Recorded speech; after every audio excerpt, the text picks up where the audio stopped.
Everyone welcome to ইকুহিপাৰ সকলোকে নতুন ক্লাছলৈকে আকৌ এবাৰ স্বাগতম জনাইছো আৰু আজিৰ এই ক্লাছটো হ'ব আমাৰ এপিএসসি সিসেটৰ কাৰণে শেষৰটো ক্লাছ আৰু আজিৰ এই ক্লাছটোত আমি আমাৰ ইম্পৰ্টেন্ট যিমানখিনি টপিক আছিলে এটা সিৰিজ ষ্টাৰ্ট কৰিছিলো যদি আজি কোনোবাই এইটো ক্লাছ দেখি আছা তেতিয়াহ'লে অলৰেডি আমাৰ 7টা ক্লাছ আপলোড হৈ গৈছে আজি আমাৰ 8 নম্বৰটো ক্লাছ হ'ব আমাৰ টাৰ্গেট আছিলে 8 দিনত সিসেটৰ 8টা ক্লাছত গোটেই সিলেবাসখন কমপ্লিট কৰা গোটেই সিলেবাস বুলি ক'লে অকমান ভুল হ'ব আমি ইম্পৰ্টেন্ট টপিকছ বিলাক যিবিলাক ইম্পৰ্টেন্ট টপিকছ আছিলে ইয়াৰে বহুত কেইটা চেপ্টাৰৰ নাম আছে এই ইম্পৰ্টেন্ট টপিকছ বিলাক গোটেইবিলাক খতম কৰা আমাৰ প্ল্যান আছিলে তাৰ ভিতৰত মই এটা চেপ্টাৰ এটা মই উলিয়াৰ পৰা বাহিৰ কৰি দিলো তাৰ ৰিজনটো হৈছে ট্ৰিগনোমেট্ৰিটো ইয়াৰ ৰিজনটো মোৰ এনেকুৱা ফিল হৈ আছে যে ট্ৰিগনোমেট্ৰি কুৱেশ্যন এইবাৰ নাহে যেন ফিল হৈ আছে তো ট্ৰিগনোমেট্ৰি অকমান টানো হয় মই সেইটো একেলগে কওঁ ট্ৰিগনোমেট্ৰি এটা চেপ্টাৰ এটা আমি বহুত কম সময়ৰ ভিতৰত পঢ়াটো ইমান ইজি কথা নহয় অকমান টাইম লাগে যদি তোমালোকে বিচৰা যে ট্ৰিগনোমেট্ৰি মোৰ চাব ইচ্ছা আছে মই বাকিখিনি পঢ়া হৈছে তেতিয়াহ'লে সাৰ্চ কৰিবা ট্ৰিগনোমেট্ৰি বাই নিৰ্মল ছাৰ অলৰেডি কৰোৱা আছে এইটো টেটৰ কাৰণে কৰোৱা আছিলে কিন্তু তাত বেসিক্স খিনি গোটেই কভাৰ কৰা আছে তো তোমালোকে সেই ক্লাছটো চালে তোমালোকে নিজেই ফিল কৰিবা যে কিমান ধুনীয়াকৈ পঢ়োৱা আছে তোমালোকে এবাৰ চাই ল'ব পাৰা ঠিক আছে তো ট্ৰিগনোমেট্ৰি অলৰেডি আমাৰ কৰোৱা আছে ইউটিউবত পাই যাবা ফ্ৰী হয় ঠিক আছে জাস্ট সাৰ্চ কৰিলে হ'ল ট্ৰিগনোমেট্ৰি বাই নিৰ্মল ছাৰ সাৰ্চ কৰিবা আহিব তো তোমালোকে সেইটো ভিডিঅ' চালে এইটো ডাউটছ খিনিও ক্লিয়াৰ হৈ যাব বাকি আমি এইকেইটা চেপ্টাৰ অলৰেডি কমপ্লিট কৰিছো আজিৰ ক্লাছত আমাৰ geometry area perimeter volume and algebra এই চাৰিটা টপিক আজিৰ ক্লাছত আমি খতম কৰিম আৰু লগতে আমি ইয়াৰে যদি ৰিজনিঙৰ চাওঁ ৰিজনিঙৰ আমি অলমোষ্ট গোটেইখিনি কমপ্লিট কৰিছো এক্সেপ্ট সিৰিজৰ বাহিৰে এটা সিৰিজৰ কথাখিনি আমি অলপমান কোডিং ডিকোডিঙত আলোচনা কৰিছিলো আৰু সিৰিজৰ কুৱেশ্যন তোমালোকে মোৰ ইউটিউবত সাৰ্চ কৰিলেও পাই যাবা ঠিক আছে মাত্ৰ দুটা চেপ্টাৰ আমাৰ অকমান ৰৈ গ'ল বাকি যিমান কেইটা চেপ্টাৰ আছে আমি গোটেইখিনি কমপ্লিট কৰিলো আৰু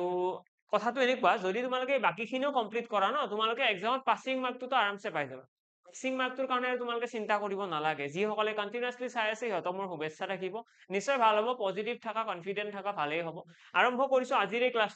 ক্লাছটোত আমাৰ এই চাৰিটা চেপ্টাৰৰ গোল আছে এতিয়া ভাবি আছা চাগে ইমান ডাঙৰ ডাঙৰ চেপ্টাৰ কেনেকৈ কমপ্লিট হ'ব এই গোটেইকেইটা চেপ্টাৰ আমি প্ৰতিটো চেপ্টাৰৰ কুৱেশ্যন সলভ কৰিব নালাগে আমি জানিব লাগে এক্সামত কেনেকুৱা কনটেক্সটত কুৱেশ্যন কৰে এক্সামত কুৱেশ্যন কেনেকুৱা ধৰণৰ হয় আমি সেইবিলাক জানিব লাগে মই তোমালোকক জাস্ট এটা ৰুট এটা দেখাই দিম মই তোমালোকক দেখাই দিম যে এক্সামত কেনেকুৱা কুৱেশ্যন আহে আৰু সেইবিলাক কুৱেশ্যন কৰাৰ কাৰণে আমাক কেনেকুৱা ধৰণৰ নলেজ লাগিব মই সেই নলেজখিনি আৰু লগতে কুৱেশ্যনৰ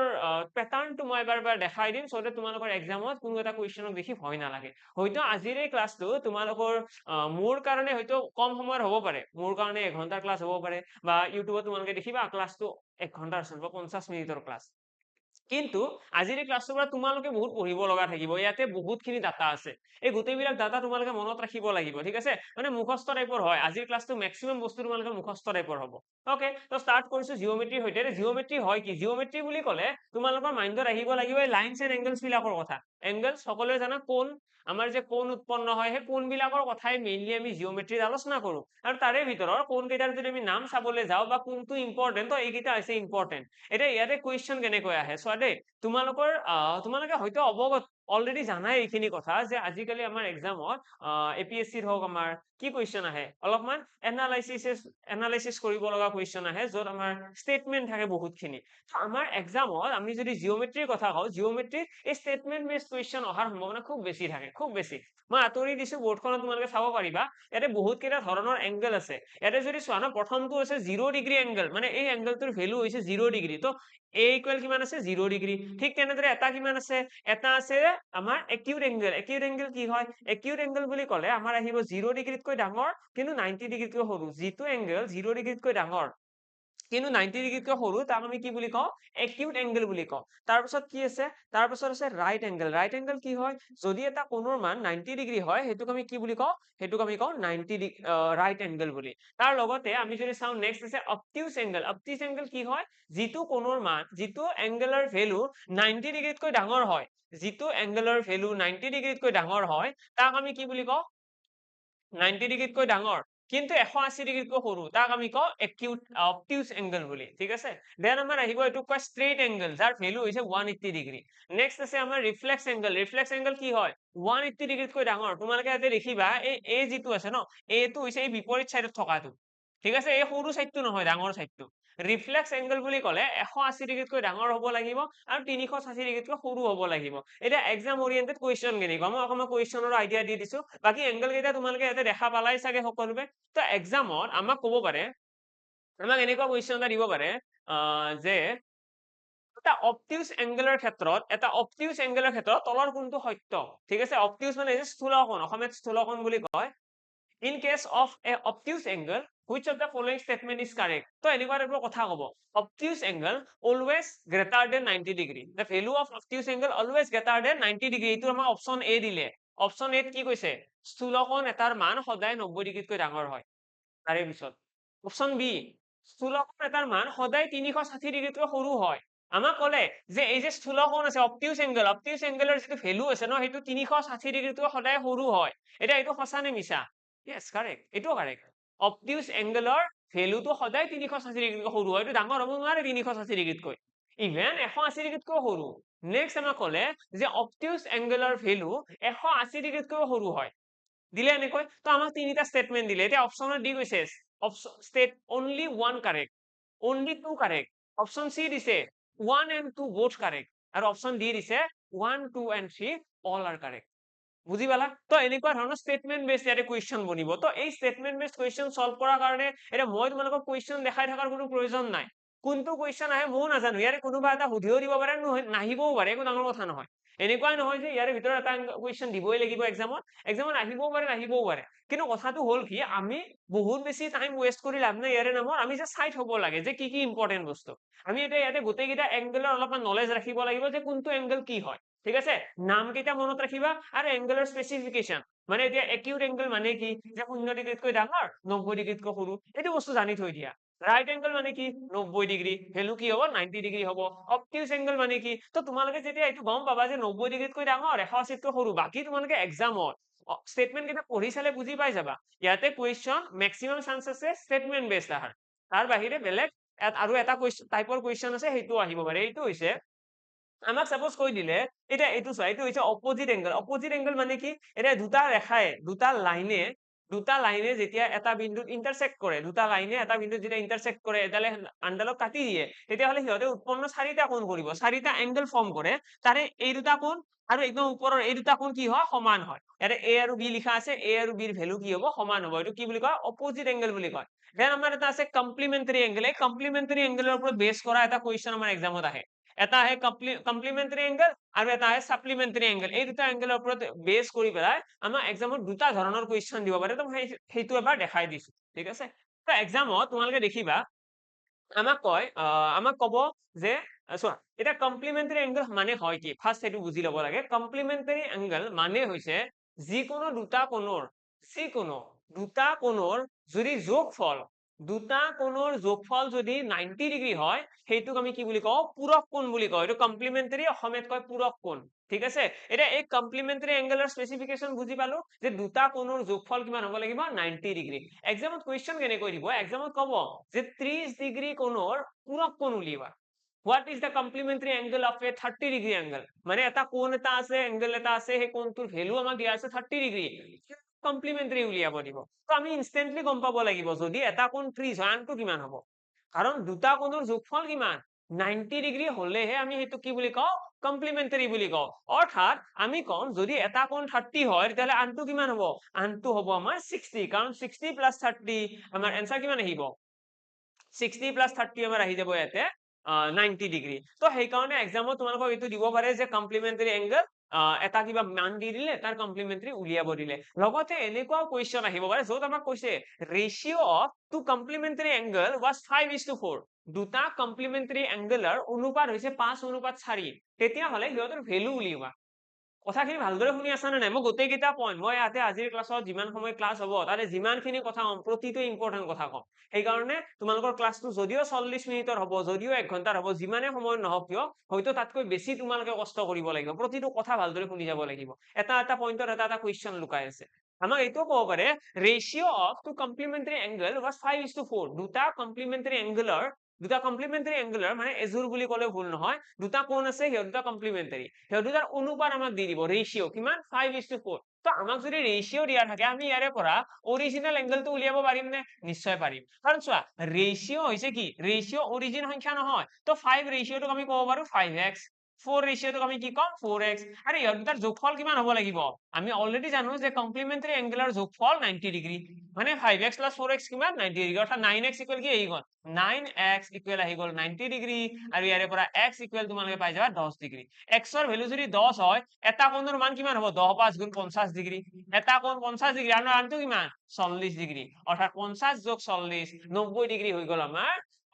এই কমপ্লিমেন্টাৰী এংগল দুটাৰ ভ্যালু তো এক্সামত তোমালোকক এনেকৈ ৰেশিও দিব পাৰে অনুপাত যে দুটা কমপ্লিমেন্টাৰী এংগলৰ অনুপাত 5:4 তেতিয়াহ'লে সিহঁতৰ কোণ দুটাৰ মান উলিওৱা বা সৰু কোণটোৰ মান উলিওৱা ডাঙৰ কোণটোৰ মান উলিওৱা যিকোনো দিব পাৰে আমাক কেৱল এটা অনুপাত এটা দিয়া থাকিব তাৰ পৰা আমি নিশ্চয় দুটা কোণৰে মান উলিয়াব পাৰিম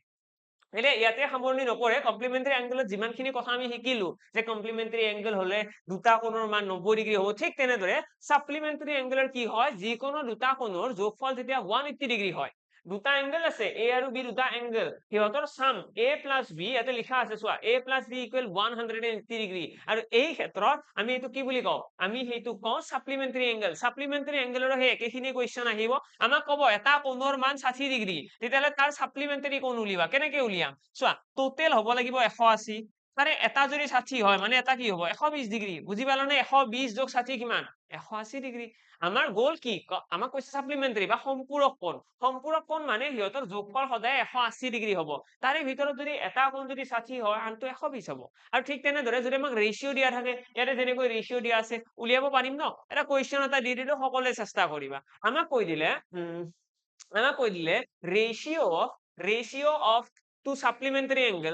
ratio of two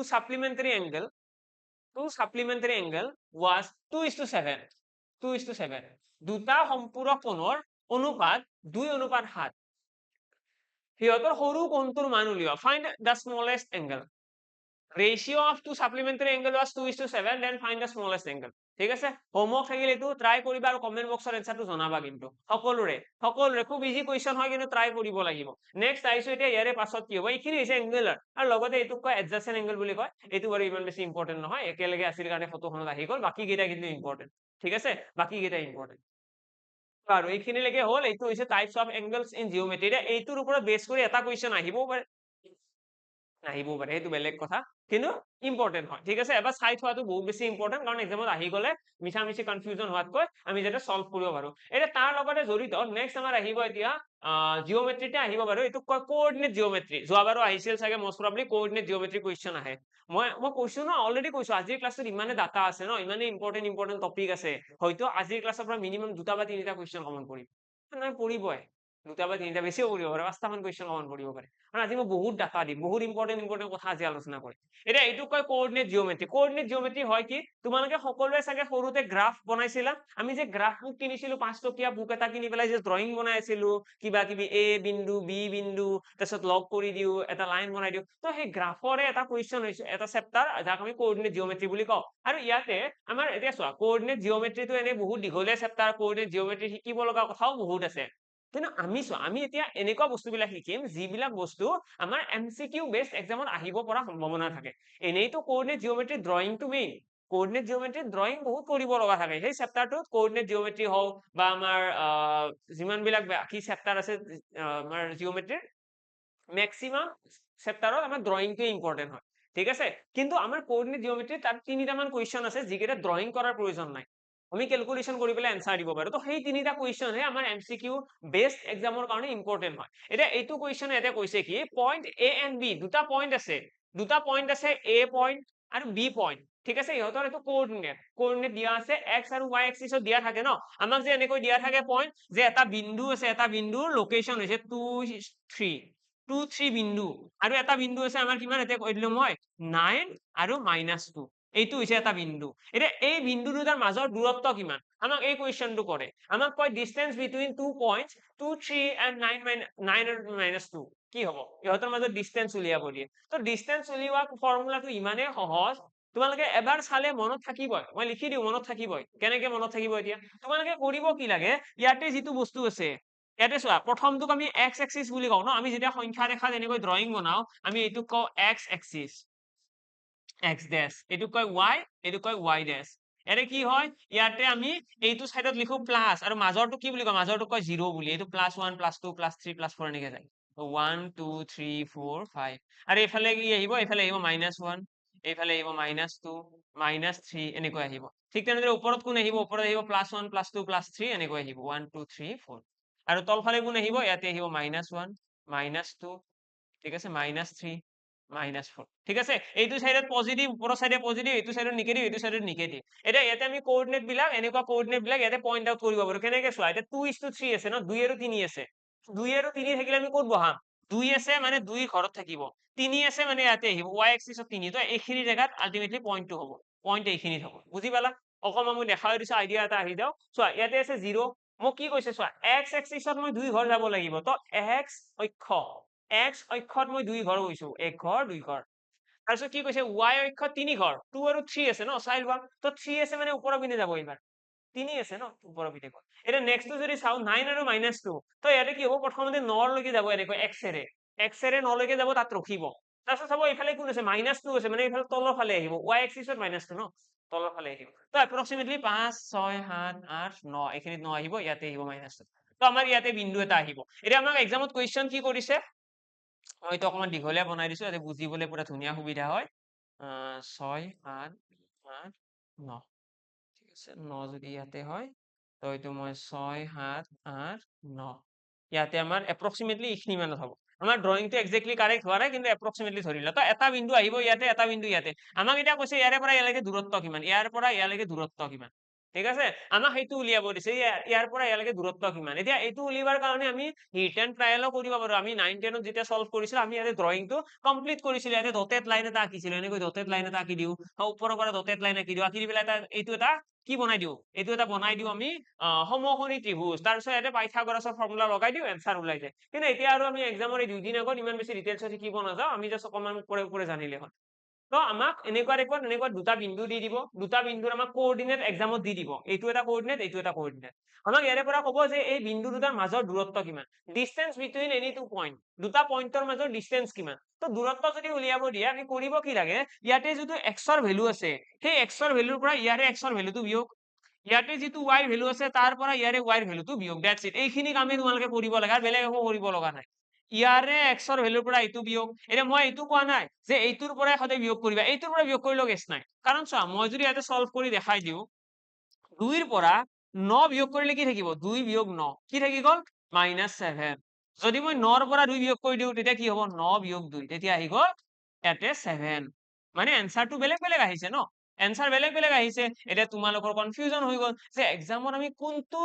কোনটো আমি কোঅৰ্ডিনেটৰ পৰা বিয়োগ কৰিম এৰ পৰা নে বিৰ পৰা এইটো বিন্দুৰ পৰা বিয়োগ কৰিম নে এইটো বিন্দুৰ পৰা বিয়োগ কৰিম কাৰ পৰা বিয়োগ কৰিবা মানে বিয়োগ কৰিব লাগে মই দেখাইছো x1 - x2 y1 - y2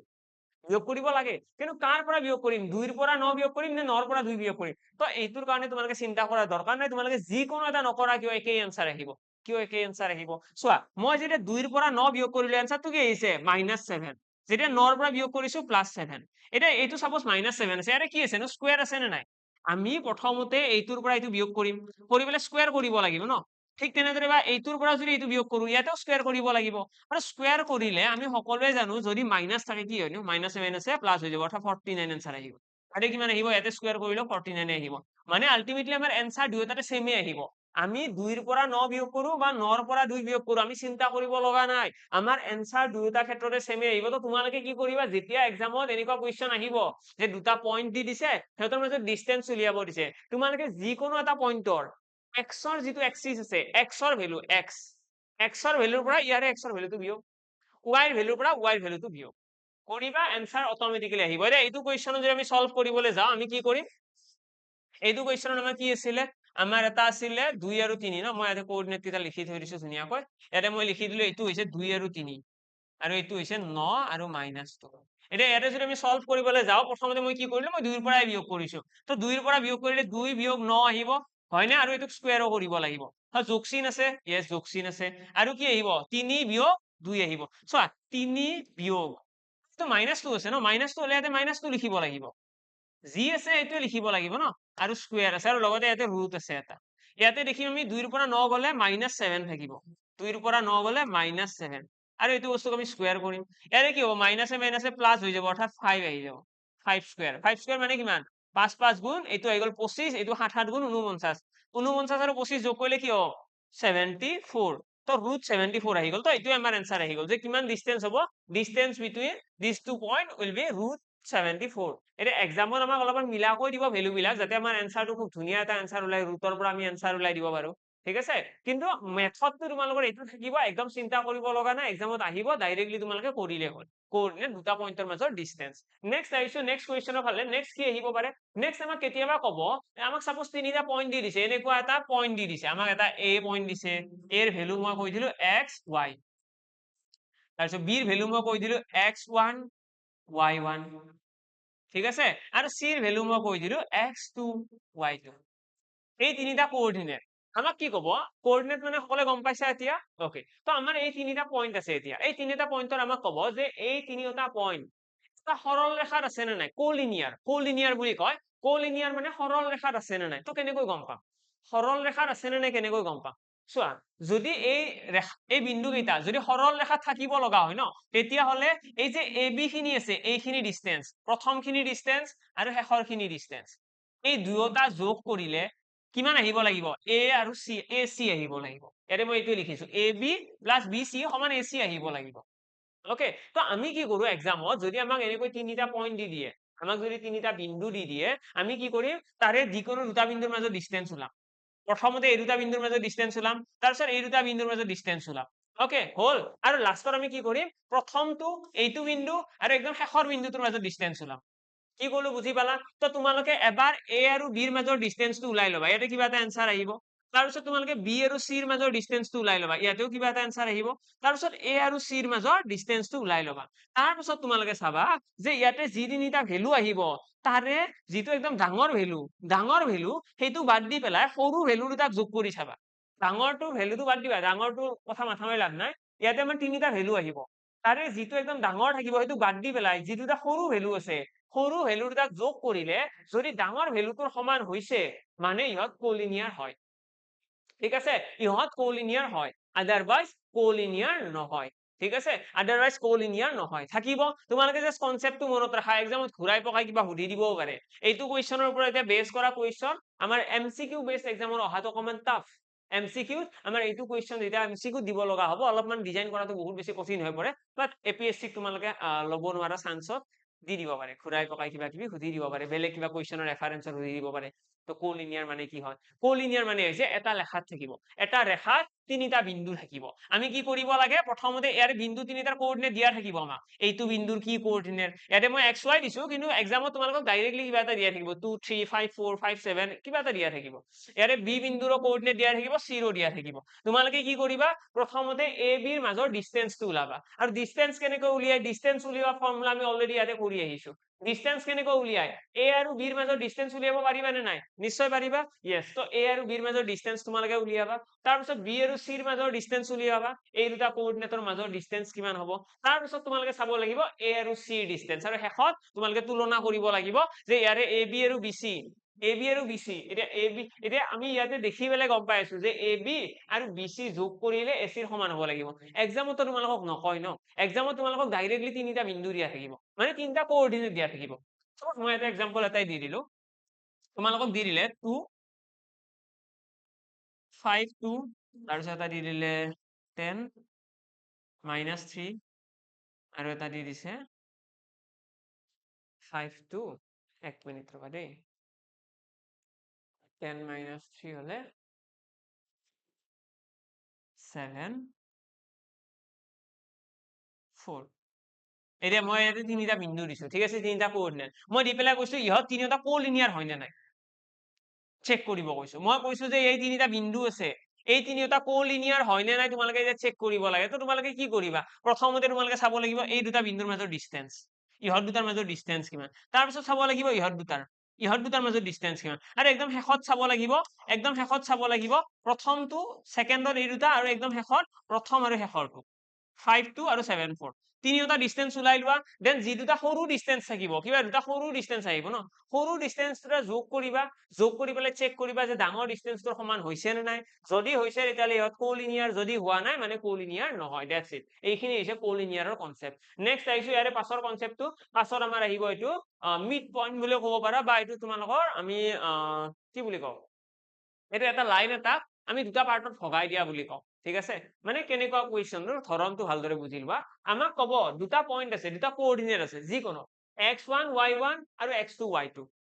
a আৰু b দুটা বিন্দু a আৰু c দুটা বিন্দু ওকে a আৰু c দুটা কোঅৰ্ডিনেট যিকোনো হ'ব পাৰে দুটা বিন্দু এতিয়া এই a আৰু c মাজত b এটা এনেকুৱা বিন্দু বহাব লাগে যোনে ইহঁতক m1:m2 ৰেচিঅ আমাক ডিভাইড কৰিব ঠিক আছে b divides ac into m1 into m2 ratio in the ratio of m1 into m2 এইটো তো এটা কি হৈছে b divides ac in the ratio of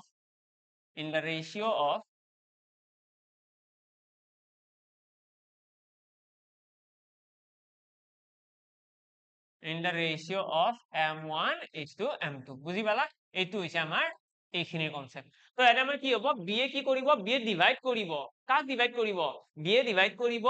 ac কিহত এইটো এটা অনুপাতত তো আমাক এক্সামত ডাইৰেক্টলি ক'ব এক্সামত আমাক কি ক'ব এক্সামত আমাক কোঅৰ্ডিনেট দিয়া থাকিব চাবা দেই মই a এৰ কোঅৰ্ডিনেট দি দিলো ইয়াতে 10 আৰু ইয়াতে দি দিলো 6 এইটো হৈছে a এৰ কোঅৰ্ডিনেট মই c এৰ কোঅৰ্ডিনেট দি দিলো ইয়াতে -3 7 এইটো হৈছে c এৰ কোঅৰ্ডিনেট এটা কোৱেশ্চনটো এনেকুৱা আমাক ক'ব যদি আমি এইটো বিন্দু আৰু এইটো বিন্দুৰ মাজত এইটো বিন্দুৰ মাজৰ ৰেখাটো মাজত যিটো ৰেখা হ'ব ইহঁতৰ মাজত কিবা এটা ৰেখা এটা হ'ব ন এনেকুৱা লাইন এটা আহিব সেই লাইনটোক আমি যদি 3:5 ৰেচিঅত যদি ডিভাইড কৰিব বিচাৰো তেতিয়াহ'লে তাৰ মাজত থকা বিন্দুটোৰ কোঅৰ্ডিনেট কি হ'ব কোৱেশ্চন এইটো আকৌ এবাৰ ৰিপিট কৰি আছো কোৱেশ্চনটো বুজিবলৈ চেষ্টা কৰা মই এটা ব্ল্যাঙ্ক স্লাইড আছে না আছে চোৱা মই এটা ডায়াগ্ৰাম বনাই দিছো এইটো এটা ৰেখা এইটো আমাৰ এক্সিস এই দুটা এটা axis x axis x dash axis y dash y axis ঠিক আছে তো এইকেইটা হৈ গ'ল আমাৰ axis এতিয়া ইয়াতে মই কৈ দিলো ইয়াতে এটা বিন্দু আছে আৰু ইয়াতে এটা বিন্দু আছে ঠিক আছে বিন্দুটো অকমান চেঞ্জ কৰি দিছো ইয়াতে এটা বিন্দু থকা বুলি ধৰা এতিয়া ইয়াৰে পৰা ইয়ালৈকে আমি ৰেখা এটা টানি দিলো ঠিক আছে এইটো এটা বিন্দু আছে এইটো এটা বিন্দু আছে আমাক ক'ব আমাক এইটো কোঅৰ্ডিনেট দিয়া থাকিব আমাক এইটো দি দিব x1 y1 এইটো আমাক দি দিছে এইটো আমাক কৈ দিলে x2 y2 এইটো আমাক দি দিছে আমাক এতিয়া ক'ব এই ৰেখাটোৰ x1 আৰু x1 y1 and x2 y2 connecting যোনটো লাইন থাকিব যিটোৱে কানেক্ট কৰিছে এই বিন্দু দুটা এই লাইনটো আমি ৰেচিঅত ভগাব লাগে কেনেকৈ আমি 5:8 ৰেচিঅত এই লাইনটো ভগাব লাগে মানে এফালে থাকিব 5টা আৰু এফালে থাকিব 8টা তো মই এপ্ৰক্সিমেটলি কৈলো যে ইয়াতে এটা বিন্দু আহিব এইপিনে আছে 8 ৰেচিঅ এইপিনে আছে 5 ৰেচিঅ তো এই যিটো বিন্দু আছে এই বিন্দুটোৰ আমাক কোঅৰ্ডিনেট উলিয়াব দিছে কোৱেশ্চন বুজি পালা কোৱেশ্চনটো বুজি পালানে চোৱা সলভ কৰাটো এটা বেলেগ লাইন সলভ কৰিব তোমালোকে পাৰিবা সলভ কৰা মেথডটো মই ধুনীয়াকৈ শিকাই দিম তো ধুনীয়াকৈ তোমালোকে সলভ কৰিব পাৰিবা কিন্তু তোমালোকৰ কনফিউজন এইটো থাকিব পাৰে যে কোৱেশ্চনটো পঢ়ি বুজি নাপালো এক্সামত হয়তো তোমালোকে কোৱেশ্চন পঢ়িবা বুজি নাপাবা এটা বুজি পোৱাৰ কাৰণে কি কৰিব লাগিব তোমালোকে কোৱেশ্চনটো ভালদৰে বুজি ল'ব লাগিব কোৱেশ্চনটো কেনেকুৱা আমাক দুটা পইণ্ট দিয়া থাকিব দুটা কোঅৰ্ডিনেট সেই পইণ্ট দুটাই কানেক্ট কৰা যিটো ৰেখা আছে এটা লাইন এটা থাকিব ন সেই লাইনটো আমি 5:8 ৰেচিঅত ডিভাইড কৰিব লাগে আৰু ডিভাইড কৰিলে মাজৰ এটা পইণ্ট আহিব ন ভগোৱা কোনোবা এটা বস্তুৱে ভগাব ন মই যদি কওঁ যে এটা সাপোজ এনেকুৱা এটা ৰছী এটা আছে সেই ৰছীটোৰ মই কি কৰিব লাগে 1 মিটাৰ ইফালে ৰাখিব লাগে বাকি 10 মিটাৰ সেইপিনে তো আমি জুখি পেলাই এটা পইণ্ট এটা কাটি দিম ন কাটি দিলে এফালে 1 মিটাৰ হৈ যাব এফালে 10 মিটাৰ থাকি যাব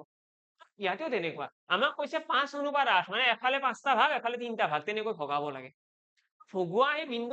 বিন্দুটোৰ লোকেশন কি আমাক বিন্দুটোৰ কোঅৰ্ডিনেট দিব বিন্দুটোৰ কিমান নম্বৰ লোকেশনত আছে কি আছে তেনেকুৱা কথা ঠিক আছে কোৱেশ্চন বুজি পালা এতিয়া আইছো কেনেকৈ সলভ কৰে তো এতিয়া ইয়াতে তোমালোকে এই ডায়াগ্ৰামখিনি মই যেনেকৈ ইয়াতে বনাইছো এইখিনি তোমালোকে বনাই থৈ দিবা এটা আমি কৰিব কি লাগে আমাক যেতিয়া ইয়াতে এটা কোঅৰ্ডিনেট দিয়া থাকিব a এৰ কোঅৰ্ডিনেট আমাক দিয়া আছে দেন c এৰ কোঅৰ্ডিনেট দিয়া আছে ওকে আৰু মাজৰ এটা কোঅৰ্ডিনেট আমাক উলিয়াব দিছে অৰ্থাৎ x y উলিয়াব লাগে আমি x y উলিয়াব লাগে যদিহে এই ৰেখাটোক m1:m2 ভগোৱা হয় এক্সামত আমাক এইটো কোঅৰ্ডিনেট দিয়া থাকিব মই এতিয়া লিখিয়ে দিছো এইটো কোঅৰ্ডিনেট দিয়া থাকিব এইটো কোঅৰ্ডিনেট দিয়া থাকিব আৰু লগতে মই এইটো ওপৰত লিখি দিছো যাতে কনফিউজন নহয় আৰু লগতে আমাক ৰেশিওটো দিয়া থাকিব 3:5 আমাক অনুপাতটো দিয়া থাকিব যে কিমান অনুপাতত ভগাব লাগে আমাক উলিয়াব কোনটো দিব এইটো যে xy ৰেশিওটো উলিওৱা xy ৰেশিও নহয় সৰি xy কোঅৰ্ডিনেট x কোঅৰ্ডিনেট উলিওৱাৰ কাৰণে আমি এইটো ফৰ্মুলা ইউজ কৰিম ফৰ্মুলাটো কেনেকুৱা ফৰ্মুলাটো সিম্পল হয় ভালদৰে চাই লোৱা আমি কি কৰিব লাগে শেষৰ যিটো কোঅৰ্ডিনেট আছে শেষৰ কোঅৰ্ডিনেট সেকেন্ড কোঅৰ্ডিনেট তাৰ লগত প্ৰথম ৰেশিওটো পূৰণ মানে x2 ৰ লগত 3 পূৰণ আৰু y2 ৰ লগত 5 পূৰণ সৰি দে উল্টা উল্টা হৈছে চাগে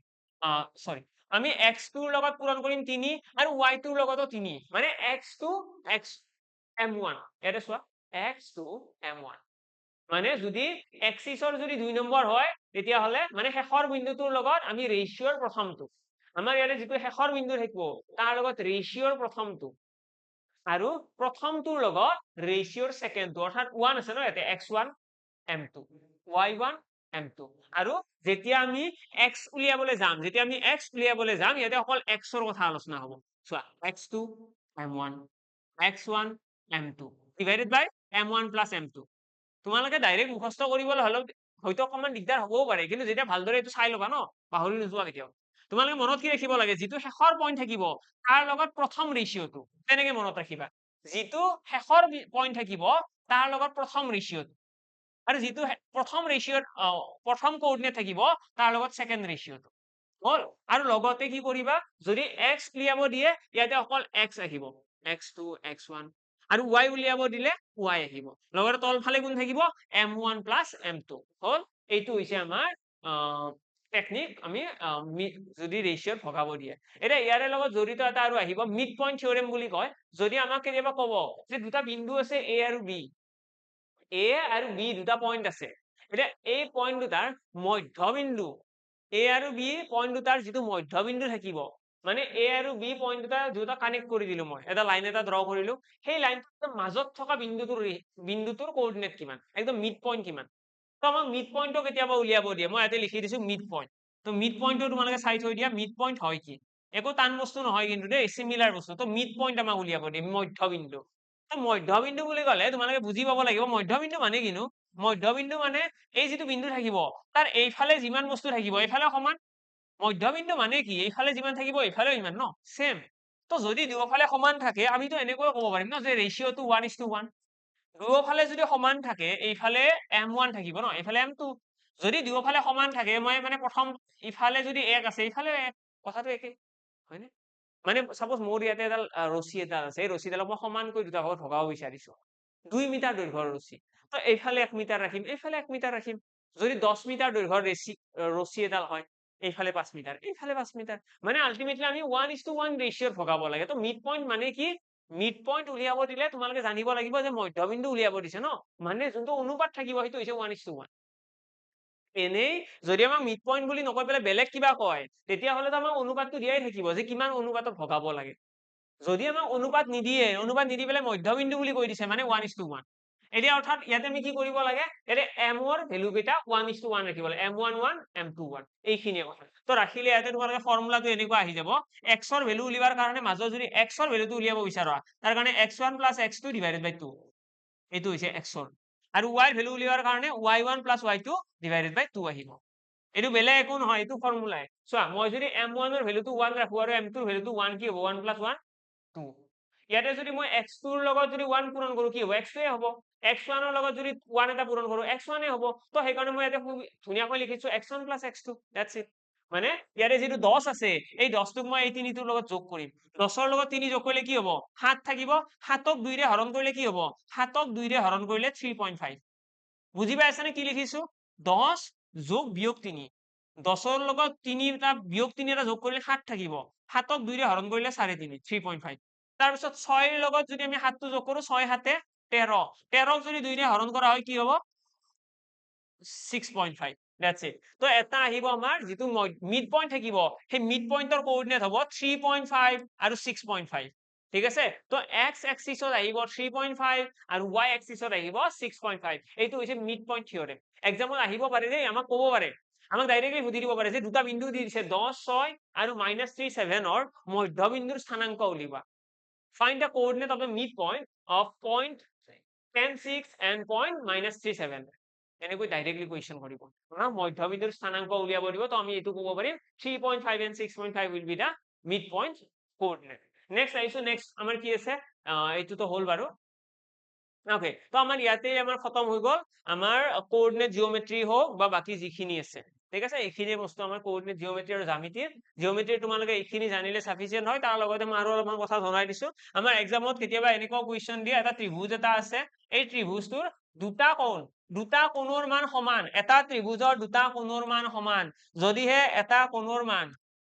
দুটা কোণৰ মান সমান যদিহে এটা কোণৰ মান 80 ডিগ্ৰী হয় তেতিয়াহ'লে আন দুটা কোণৰ মান উলিওৱা এনেকুৱা ধৰণৰ কুৱেশ্যন আহে কিন্তু এইবিলাক কুৱেশ্যন মই আশা কৰিছো তোমালোকে অকনমান পাৰিবা তোমালোকে মনত কি ৰাখিব লাগে যে ত্ৰিভুজৰ গোটেইকেইটা কোণৰ মাপ সমষ্টি কিমান ত্ৰিভুজৰ গোটেইকেইটা কোণৰ যোগফল 180 degree sum of all three angles of a triangle always 180 degree তেতিয়াহ'লে ইয়াতে যদি আমাক যদি কৈ দিয়ে যে এটা ট্ৰায়াঙ্গেল আছে তাৰে এটা কোণ মই x বুলি ধৰিলো সেই এটা কোণ দুটা কোণ সমান বুলি কৈ দিলে আমাক কৈ দিলে যে এটা ত্ৰিভুজৰ দুটা কোণ সমান ত্ৰিভুজ এটাৰ দুটা কোণ সমান আৰু থাৰ্ড এংগেলটোৰ ভ্যালু কিমান 80 ডিগ্ৰী যিটো 3 নম্বৰ এংগেল আছে সেইটোৰ ভ্যালু হৈছে 80 ডিগ্ৰী তেতিয়াহ'লে নেক্সট দুটা এংগেল উলিয়াব দিছে নোৱাৰিবা জানো নিশ্চয় পাৰিম আমি কি কম এই গোটেইকেইটা যোগ কৰি দিয়া কি আহিব লাগিব 180 ডিগ্ৰী আহিব লাগিব তো 2x + 80 ডিগ্ৰী = 180 ডিগ্ৰী এৰে পৰা x = তোমালোকে आंसर আহি যাব 50 ডিগ্ৰী এটা এনেকুৱা কোৱেশ্চন আহিব কেতিয়াবা আমাক এনেকৈও ক'ব যে এটা ত্ৰিভুজৰ তিনিটা কোণৰ অনুপাত হৈছে 2:7:9 এইটো আমাক কয় কেতিয়াবা আমাক ক'ব এটা ত্ৰিভুজৰ তিনিটা কোণৰ অনুপাত 2:7:9 তেতিয়াহ'লে ত্ৰিভুজটোৰ কোণ কেইটাৰ ভ্যালু উলিওৱা মান উলিওৱা তিনিটা কোণৰ চোৱা তিনিটা কোণৰ আমাক কি দিয়া আছে আমাক তিনিটা কোণৰ ইয়াতে অনুপাত দিয়া আছে আমি কি কৰিম অনুপাতৰ পৰা অৰিজিনটো ওলাই লম 2x + 7x + 9x আৰু তিনিটা যোগ কৰিলে কিমান আহিব লাগে according to the question 180 আহিব লাগে কাৰণ ত্ৰিভুজৰ গোটেইকেইটা যোগফল কিমান 180 ডিগ্ৰী এইখিনি সলভ কৰিলে দেখিবা 18x is equal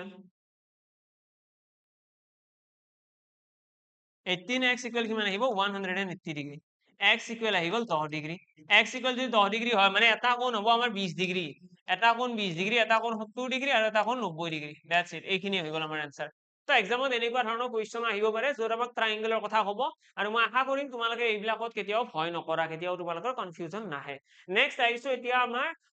এৰিয়া আৰু পেৰিমিটাৰৰ পিনে এৰিয়া আৰু পেৰিমিটাৰ হয় কি কালি আৰু পৰিসীমা এইটো কয় এৰিয়া এইটো এৰিয়াৰ ফৰ্মুলা হয় এইটো হৈছে পেৰিমিটাৰৰ ফৰ্মুলা তোমালোকে ইয়াতে এতিয়া মনত ৰাখিব লাগিব এৰিয়াৰ ফৰ্মুলাবিলাক খুব বেছি ইম্পৰ্টেন্ট হয় এক্সামত এটা কথা মনত ৰাখিবা কুৱেশ্যন ডাইৰেক্টলি আহিব কুৱেশ্যনত একো কনফিউজন নকৰে ডাইৰেক্ট ক'ব যে এইটো বস্তু এনেকুৱা তাৰ কালি উলিওৱা মানে মই কি ক'ব বিচাৰিছো এইটো এটা ফৰ্মুলা এইটো কি কৈছে ৰেক্টেংগল মানে কি হয় ৰেক্টেংগল মানে হৈছে আয়তৰ যদি আমাক কালি উলিয়াব দিয়ে আয়তৰ কালিৰ ফৰ্মুলাটো কি L * B মানে দিশ পূৰণ প্ৰস্থ কৰিলে আয়তৰ আমাৰ কি ওলাই কালি ওলাই লেন্থ * ব্ৰেডথ এটা কথাটো হ'ল আমাৰ এক্সামত কুৱেশ্যন কেনেকৈ আহিব বাৰু নেক্সট আমাক আছে স্কয়াৰ মানে কি বৰ্গৰ এৰিয়া কিমান a স্কয়াৰ আৰু ৰাইট এংগল ট্ৰায়াঙ্গেল এইটো কয় সমকোণী ত্ৰিভুজৰ এৰিয়াৰ ফৰ্মুলা কিমান আছে হাফ * b * h আমি লগতে এইটো মনত ৰাখিব লাগে এটা ত্ৰিভুজৰ যিটো ইউনিভাৰ্সেল ফৰ্মুলা এটা ত্ৰিভুজৰ যিটো একদম মানে বহুত বেছিকৈ ফ্ৰিকুৱেন্টলি ইউজ হোৱা ফৰ্মুলা আছে বা খুব ইম্পৰ্টেন্ট ফৰ্মুলা যদি আছে সেইটো হৈছে এইটোৱে হাফ * বেস * হাইপোটেনাস বা আমাৰ হাইট বুলিও ক'ব পাৰি তো এইটো হৈছে ত্ৰিভুজৰ কালিৰ ফৰ্মুলা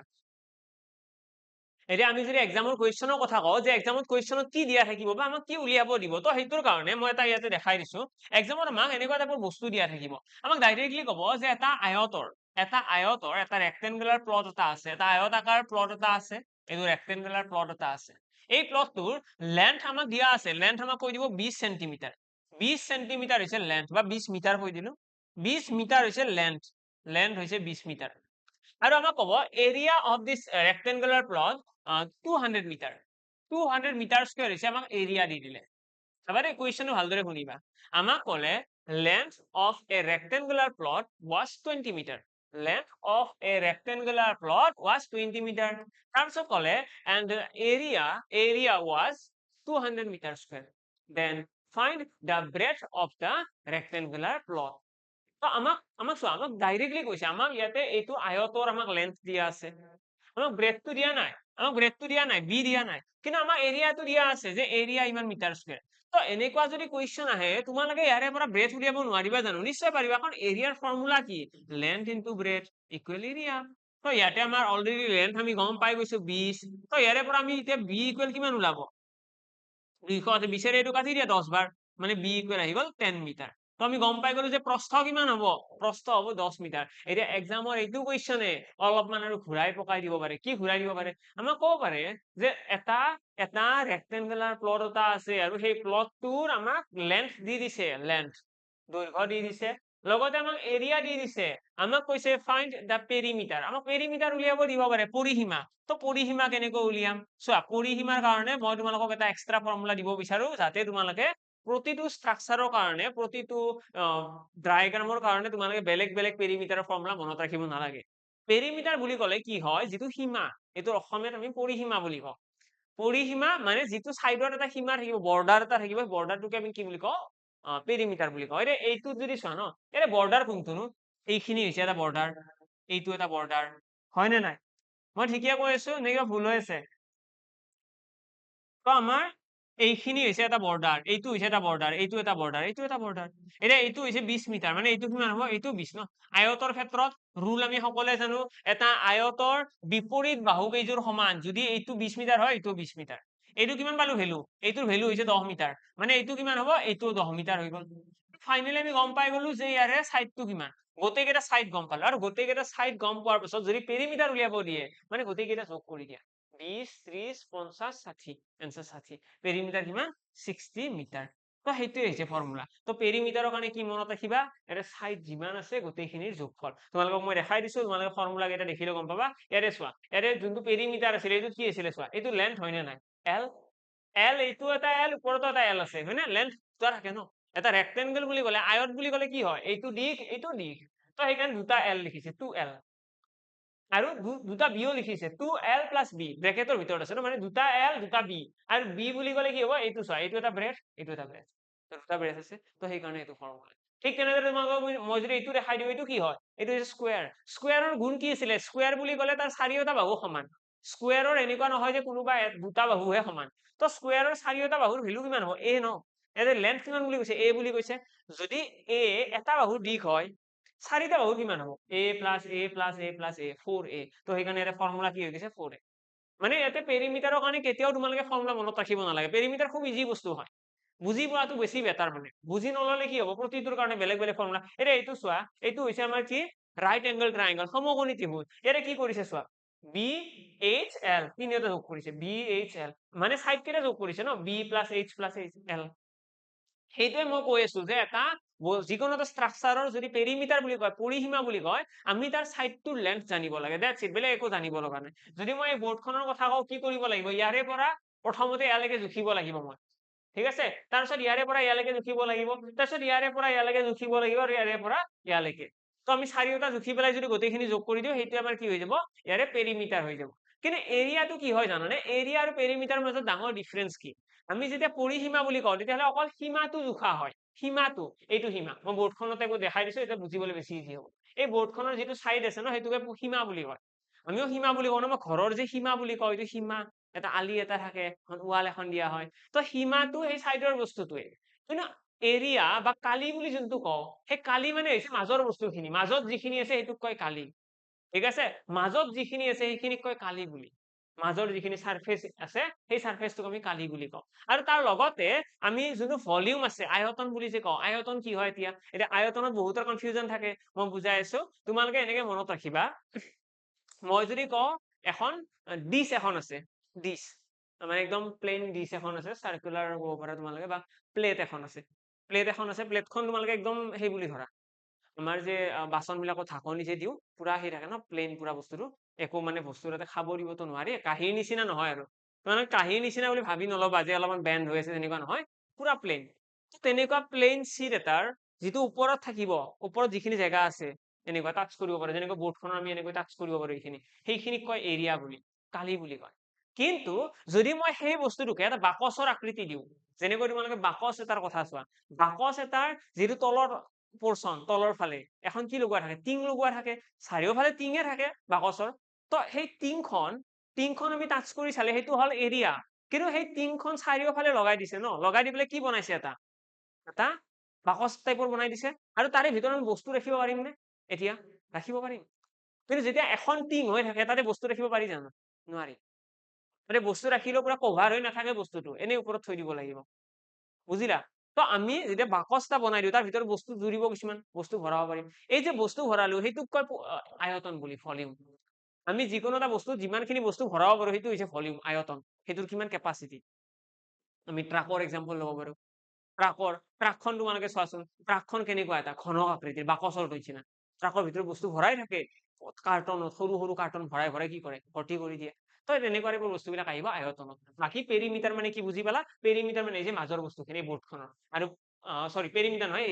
এৰিয়া মানে হৈছে মাজৰ বস্তুটো আৰু পেৰিমিটাৰ মানে কি সাইডত যিখিনি আছে সেইখিনি ওকে তো এই তিনিটা হৈছে ফৰ্মুলা আৰু এই ফৰ্মুলাখিনি কিন্তু মনত ৰাখিবই লাগিব মই কৈছিলো আগতে অলৰেডি যে আজি ক্লাছটোত তোমালোকে বহুত বস্তু জানিব লগা আছে আৰু বহুত বস্তু তোমালোকে নিজৰ ফালৰ পৰা কষ্ট কৰিব লাগিব তো এইবিলাক ফৰ্মুলা তোমালোকে মনত ৰাখিব লাগিব এক্সামত যাতে তোমালোকে বেলেগক সুধিব লগা নহয় এক্সামত যাতে কনফিউজন নালাগে গোটেইকেইটা ফৰ্মুলা মনত ৰাখিবা পেৰিমিটাৰৰ ফৰ্মুলা মনত ৰখাৰ প্ৰয়োজন নাই মই নিজৰ ফালৰ পৰা যিমান পাৰো মই কমাই দিম মই এনেকুৱা নকৰো যে বেছি ফৰ্মুলা দিম মই যিমান পাৰো কমাই দিম এতিয়া পেৰিমিটাৰ মনত ৰাখিব নালাগে তোমালোকে অলৰেডি বুজি পালা পেৰিমিটাৰ হয় কি গোটেইকেইটা সাইড গম পালে পেৰিমিটাৰ এনেই উলিয়াব পাৰি যোগ কৰি দিলে হ'ল ঠিক আছে এতিয়া মই তোমালোকক আৰু এটা এক্সাম্পল দি দিছো যাতে তোমালোকৰ কমপ্লিট বস্তুখিনি বুজিবলৈ সুবিধা হয় এইটো এটা স্ট্ৰাকচাৰ বুলি কলো এতিয়া এই স্ট্ৰাকচাৰটো যদি পৰিসীমা উলিয়াব দিয়ে পাৰিম নে নাই নিশ্চয় পাৰিম চোৱা প্ৰথমতে এইটো সাইড চাবা এইটো সাইড কিমান দিশ তাৰপিছত এইটো এইখিনি হৈ গল তো গোটেইখিনি এনেকৈ যোগ কৰিবা পৰিসীমা আহি গল পৰিসীমাটো এনেকুৱা বস্তু পৰিসীমাৰ মানে এনেকুৱা ধৰা বন্ধা নিয়ম নাই যে এনেকুৱা স্ট্ৰাকচাৰ হ'ব লাগিব এনেকুৱা জিগজেগ হলেও প্ৰব্লেম নাই পৰিসীমা হৈছে কি জাষ্ট গোটেইখিনি যোগ কৰিব লাগে এইটো চাপোজ মই কৈ দিলো 5 এইটো কৰি দিলো 4 এইটো 3 এইটো 2 দি দিলো এইটো 2 দি দিলো এইটো দি দিলো 3 এইটো দি দিলো 2 এইখিনি এতিয়া গোটেইখিনি যোগ কৰি 5 4 9 10 11 12 13 14 15 16 17 18 19 20 21 তো 21 সেন্টিমিটাৰ হ'ব আমাৰ পেৰিমিটাৰ বুজি পালা পৰিসীমা কিমান হ'ব 21 সেন্টিমিটাৰ দ্যাটস ইট তো এনেকুৱা ধৰণৰ বস্তুখিনি আমি পেৰিমিটাৰ বুলি কওঁ এটা তাৰ পাছত আমাৰ আহিব ইয়াতে এটা ফৰ্মুলা আৰু এখন লিষ্ট আছিলে এইখন চোৱা এইখনত কি আছে এইখন আছে ট্ৰায়াঙ্গল আমাৰ ত্ৰিভুজ টোটেল তিনিটা ধৰণৰ ত্ৰিভুজ থাকে তিনিটা টাইপৰ ত্ৰিভুজ থাকে এটা হৈছে ইকুইলেটাৰেল ট্ৰায়াঙ্গল যিটোৰ আমাৰ কি হয় গোটেইকেইটা সাইড সমান ইকুইলেটাৰেল ট্ৰায়াঙ্গল মানে কি অল সাইডস আৰ ইকুয়াল তো ইকুইলেটাৰেল ট্ৰায়াঙ্গেলৰ এৰিয়াৰ হৈছে এইটো ফৰ্মুলা এৰিয়াৰ √3/4 স্কয়াৰ আৰু এইটো হৈছে তাৰ পেৰিমিটাৰ পৰিসীমা তো পৰিসীমাৰ কাৰণে কি হয় যিহেতুকে তিনিটা বাহু সমান তো a +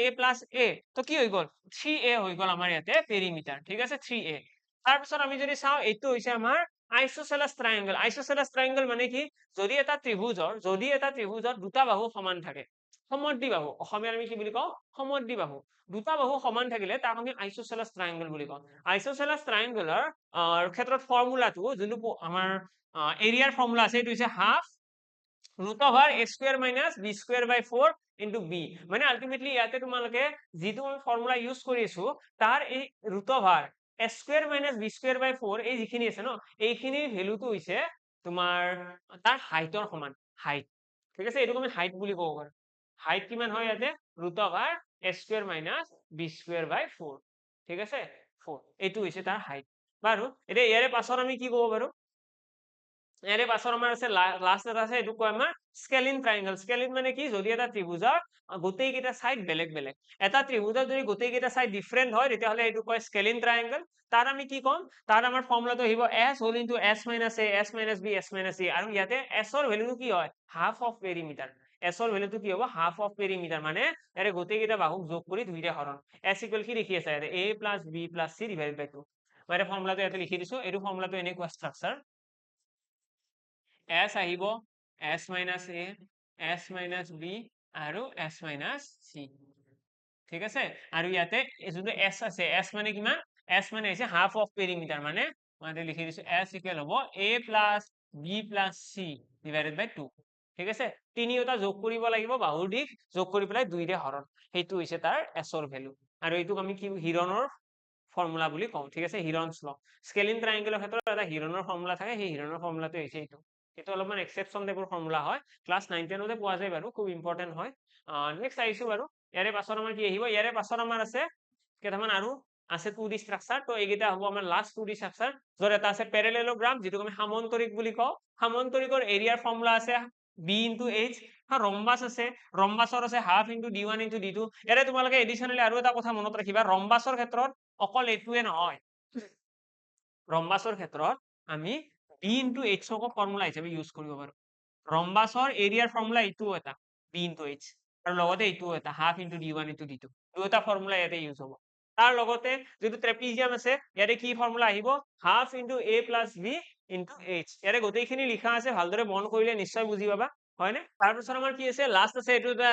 সাৰ্কেলৰ কথা কৈছে সাৰ্কেলটো খুব বেছি ইম্পৰ্টেন্ট হয় সাৰ্কেলত আমাৰ কি কোৱা আছে সাৰ্কেলৰ আমাৰ ফৰ্মুলাতে দিয়া আছে পাই r স্কয়াৰ কিন্তু ইয়াতে তোমালোকে এডিশনালি আৰু এটা বস্তু মনত ৰাখিবা অকল পাই r স্কয়াৰ নহয় θ/360 এটা থাকিব θ/360 এইটো তোমালোকৰ কি হ'ব সেগমেন্টও আহিব সেগমেন্ট কি হয় মই অকমান নেক্সট পেজত দেখাই দি আছো তো এৰে চোৱা সাৰ্কেলৰ ক্ষেত্ৰত ৰেডিয়াস কি ৰেডিয়াস হৈছে ব্যাসাৰ্ধ বুলি কয় বেখৰ আধা ব্যাসাৰ্ধ হেতু কয় ডায়ামিটাৰ হাফ অফ ডায়ামিটাৰ বুলি ক'ব পাৰা এটা সাৰ্কেলত কি থাকে এটা থাকিব ৰেডিয়াস এটা থাকিব আমাৰ ডায়ামিটাৰ আৰু ইয়াতে আমি যদি চাও ফৰ্মুলা পাই r স্কয়াৰ হ'ব আমাৰ এৰিয়াৰ ফৰ্মুলা আৰু টুৱাইস পাই r হ'ব আমাৰ সাৰকামফাৰেন্স ইয়াতে কিন্তু এইটো ফৰ্মুলা মনত ৰাখিবা তোমালোকে এইটো পৰিসীমাৰ ফৰ্মুলাটো মই যেনেকৈ তোমালোকক পেৰিমিটাৰৰ কথা কৈছিলো তেনেকৈ উলিয়াব নোৱাৰিবা তো ইয়াতে তোমালোকে টুৱাইস পাই r বুলি মনত ৰাখিব লাগিব যে পেৰিমিটাৰ অফ এ সাৰ্কেল বা আমি সাৰকামফাৰেন্স বুলিও কওঁ সাৰকামফাৰেন্স কিমান হ'ব টুৱাইস পাই r আৰু লগতে ইয়াতে যদি তুমি চাও না এই ট্ৰেপিজিয়ামৰ ক্ষেত্ৰত কি কৰিছে চাচো পেৰিমিটাৰত গোটেই কেইটা বাহু যোগ a plus b plus c plus d a b কত গল b c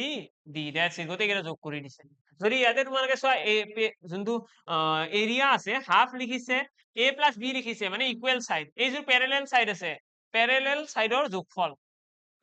ফৰ্মুলাটো কেনেকুৱা half into sum of the parallel sides into h parallel সাইডৰ যোগফল ইনটু h কৰিছো কাৰেক্ট আনসাৰ আহি গৈছে নেক্সট আমাৰ কি আছে নেক্সট আমাৰ যেটো ৰম্বাস আছে ৰম্বাসৰ ফৰ্মুলাটো তোমালোকে ইয়াতে মনত ৰাখিবা এটা আহিব b ইনটু h এটা থাকিব half into d1 into d2 ঠিক আছে দুইটা ফৰ্মুলা থাকিব আৰু এক্সামত কোৱেশ্চন মই যেনেকৈ তোমালোকক দেখাই দিছিলো প্ৰথমতে একদম ষ্টাৰ্টিংতে এটা কোৱেশ্চন দেখাই দিছিলো ন এইটো দেখালো নেকি এইটো ইয়েস তো এইটো তোমালোকক মই দেখাইছিলো যে ৰেক্টেংগুলাৰ ক্ষেত্ৰত কেনেকুৱা কোৱেশ্চন আহিব পাৰে অলমোস্ট সিমিলাৰ বাকি কেইটাৰ ক্ষেত্ৰতো হয় আমাৰ ফৰ্মুলা কেইটা জাস্ট তোমালোকে জানিব লাগে ফৰ্মুলা জানিলে তোমালোকে নিশ্চয় প্ৰতিটো কোৱেশ্চনৰ এনসাৰ কৰিব পাৰিবা নেক্সট আইছো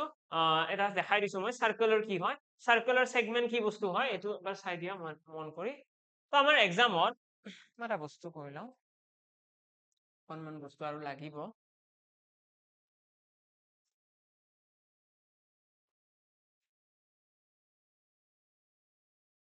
ওকে তো আমি যদি ইয়াতে চাও আমাৰ এক্সামত কেতিয়াবা এনেকুৱা সিচুৱেশন আহিব আমাক সাপোজ এটা সাৰ্কেল এটাৰ কথা ক'লে এই সাৰ্কেলটো আমাক ৰেডিয়াসটো কৈ দিছে ৰেডিয়াস হৈছে 14 সেন্টিমিটাৰ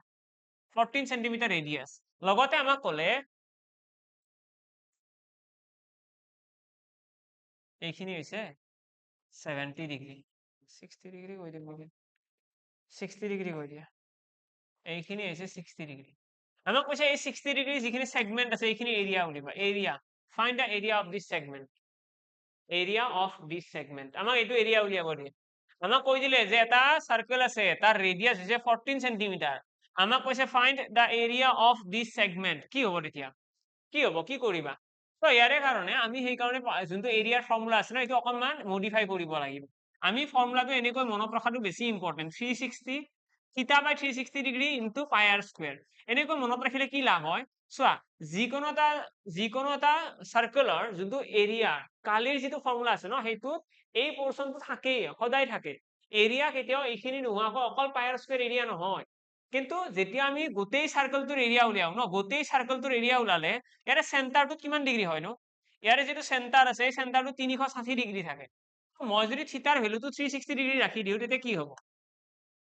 মই থিটাৰ ভ্যালুটো 360 ডিগ্ৰী ৰাখিলে এইটো এনেকৈ কাট খাই যাব নে নাই যাই পেলাই 1 থাকিব তো 1 ইয়াতে লিখা নিলিখা একে হয় তো সেই কাৰণে এক্সামত কি হয় আমি এক্সামত হোক বা কিতাপত হোক বেছিভাগ জায়গাত আমি এই লাইনটো দেখা নাপাও আমাক θ/360 টো নিদিয়ে তো এইটোৰ θ/360 টো ভালদৰে জানিলে আমাৰ এক্সামত যিয়ে কোৱেশ্চন নাহক কিয় আমি কৰিবলৈ সাজু থাকো এতিয়া ইয়াতে যদি চোৱা ইয়াতে আমাক অলৰেডি কৈ দিছে যে থিটাৰ ভ্যালুটো 60 ডিগ্ৰী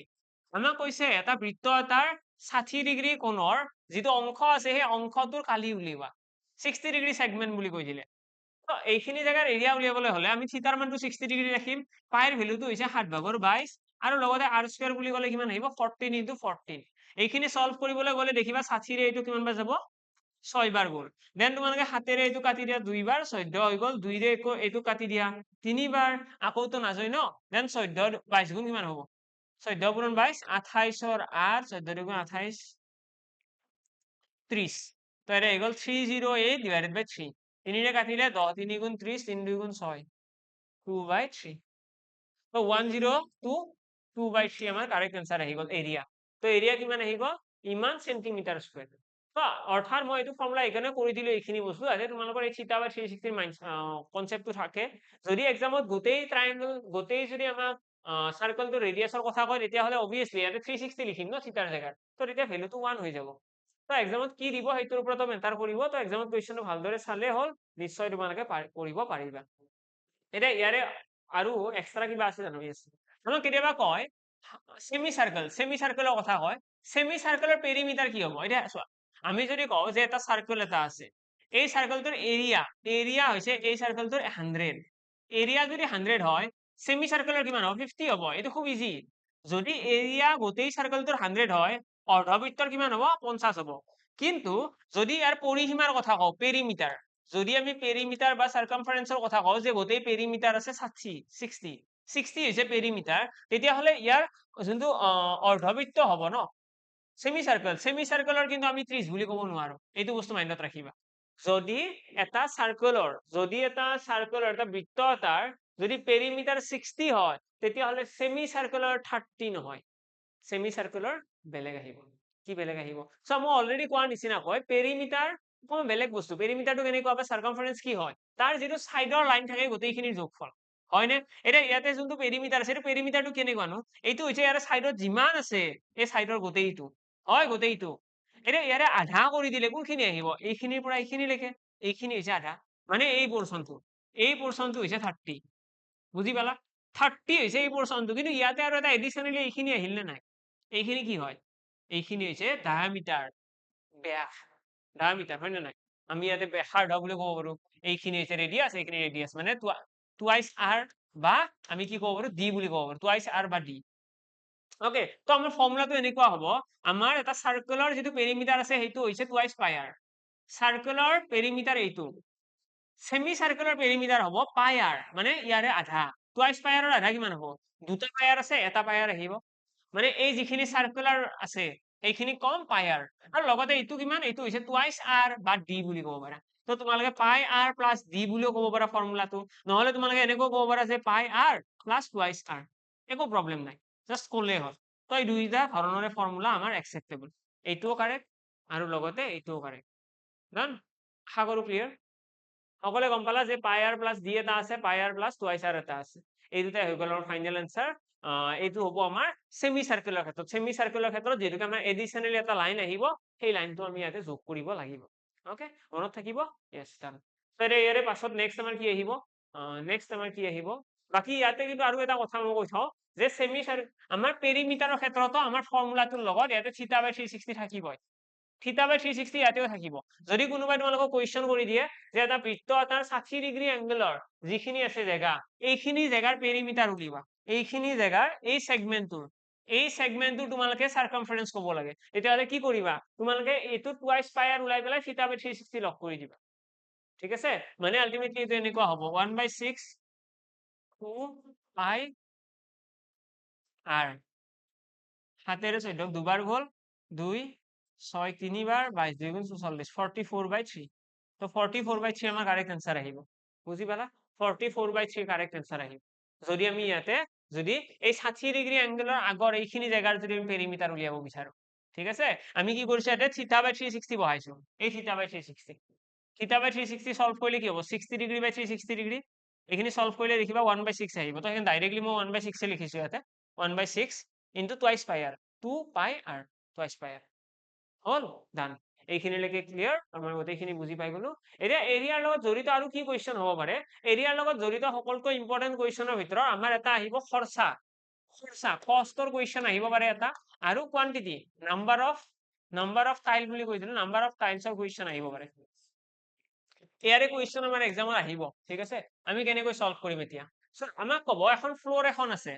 এখন এনেকুৱা ফ্লোৰ এখন আছে এতিয়া এই ফ্লোৰখনত আমি টাইলছ লগাব লাগে চাবা দে আমাৰ এক্সামত বহুত বেলেগ বেলেগ কাহিনী দি থাকে তোমালোকে জাস্ট মৰেলটো চাব লাগে যে কুৱেশ্যনত কি ক'ব বিচাৰি আছে মইতো বিচাৰো মেথছ পঢ়াৰ টেকনিকে চেঞ্জ হৈ যাওক মেথছ আৰু কুৱেশ্যন প্ৰেক্টিচ কৰি থকাটো মেথছ নহয় মেথছ হৈছে কিমানটা টাইপ অফ কুৱেশ্যনৰ আমাৰ নলেজ আছে কিমানটা ধৰণৰ চিটুৱেশ্যনৰ কাৰণে আমি সাজু হৈ আছো না এটা কুৱেশ্যনে 1000 বাৰ কৰিছো এটা কুৱেশ্যন 1000 বাৰ কৰি লাভ নাই বেলেগ বেলেগ ধৰণৰ বস্তু চাব লাগিব যেনেকৈ মই এটা এতিয়া ইম্পৰ্টেণ্ট বস্তু মই তোমালোকক চোৱা এতিয়া আজিৰ ক্লাছৰ মই যদি ফৰ্মুলা কেইটা লিখি দি থাকিলোহেঁতেন কিমান টাইম ৱেষ্ট হ'লহেঁতেন সেইকেইটা তোমালোকে গুগল কৰিলে পাই যাবা মই এটা শ্লাইডত দি দিছো মই মোৰ টেলিগ্ৰাম চেনেলত শ্বেয়াৰ কৰি দিম তোমালোকে তাতেও পাই যাবা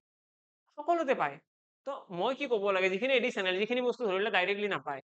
ডাইৰেক্টলি নাপায় কিন্তু ক'লো মই অলৰেডি থিটা বাই 360 ডিগ্ৰীটো তোমালোকে নাপাবা তোমালোকে এৰিয়া সেগমেন্ট এটা উলিয়াব দিলে কেনেকে উলিয়াব লাগে সেইটো মই দেখাই দিলো এক্সাম্পল লৈ দেখাই দিলো দুটামান এক্সাম্পল লৈ আছো সৰু সৰু নেক্সট আমি এইটো তেনেকে চাবলৈ গৈছো আমাৰ এক্সামত আমাৰ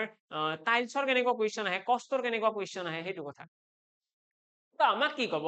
আমাক ক'ব যে এখন ফ্লোৰ এখন আছে এটা ৰুম এটা আছে ৰুমৰ এটা ফ্লোৰ এটা আছে ৰুমটোৰ আমাক লেন্থ আৰু ব্ৰেথ কৈ দিব ৰুমটোৰ দিশ কিমান প্ৰস্থ কিমান তাৰপিছত আমাক ক'ব আমি এতিয়া এই ৰুমটোত সাপোজ মই লেন্থ কৈ দিলো 20 মিটাৰ 20 মিটাৰ লেন্থ আৰু 10 মিটাৰ হৈছে ব্ৰেথ লগতে আমি ইয়াতে টাইলছ লগাব বিচাৰিছো সৰু সৰু টাইলছ এনেকুৱা টাইলছ লগাম টাইল ঠিক আছে টাইলছ লগাম ৰুমটো ধুনীয়াকৈ আৰু টাইলছৰ মই লেন্থ কৈ দিলো 50 সেন্টিমিটাৰ আৰু 60 সেন্টিমিটাৰ 50 সেন্টিমিটাৰ আৰু 60 সেন্টিমিটাৰ লেন্থ আৰু ব্ৰেথ মই কৈ দিলো টাইলছ যিখন আছে ন এইখন টাইলছ এই টাইলছখনৰ 50 সেন্টিমিটাৰ হৈছে প্ৰস্থ আৰু 60 সেন্টিমিটাৰ হৈছে দিশ ঠিক আছে বুজি পাইছা সকলোৱে মই কি কৰিলো এটা ৰুম এটা বনাব গৈ আছো এই ৰুমটোত মই ক'লো যে গোটেই ৰুমটোৰ লেন্থ হৈছে 20 মিটাৰ দৈৰ্ঘ্য আৰু প্ৰস্থ কিমান 10 মিটাৰ লগতে মই কৈছো তাতে মই টাইলছ লগাম টাইলছৰ লেন্থ আৰু ব্ৰেথ মোক দিয়া আছে আমাক এতিয়া এক্সামত কুৱেশ্যন কৰিব যে এই ৰুমটোত কিমানখন টাইলছ লাগিব আমাক কি কুৱেশ্যন কৰিব আমাক টাইলছ কৰি মই এটা কাম কৰিছো এইটো মই 15 দি দিলো 15 মিটাৰ তো আমাক এতিয়া কুৱেশ্যন কৰিব যে এই ৰুমটোত কিমানখন টাইলছ লগাব পৰা যাব number of tile how many tiles required to pave the আমাক কৈ দিলে ফ্লোৰ আমাক ক'ব এই গোটেই ফ্লোৰখন যদি আমি টাইলছ লগাব লাগে কিমানখন টাইলছৰ প্ৰয়োজন হ'ব হল বুজি পালা কুৱেশ্যনটো আমাক কি দিয়া থাকিব মৰেলটোৰ ফালে যোৱা কুৱেশ্যনত কি দিয়া থাকিব ৰুমটোৰ লেন্থ ব্ৰেথ এতিয়া যদি আমাক কুৱেশ্যনত সাপোজ মই কৈছো আমাক যদি কুৱেশ্যনত কয় যে নৰেন্দ্ৰ মোদীয়ে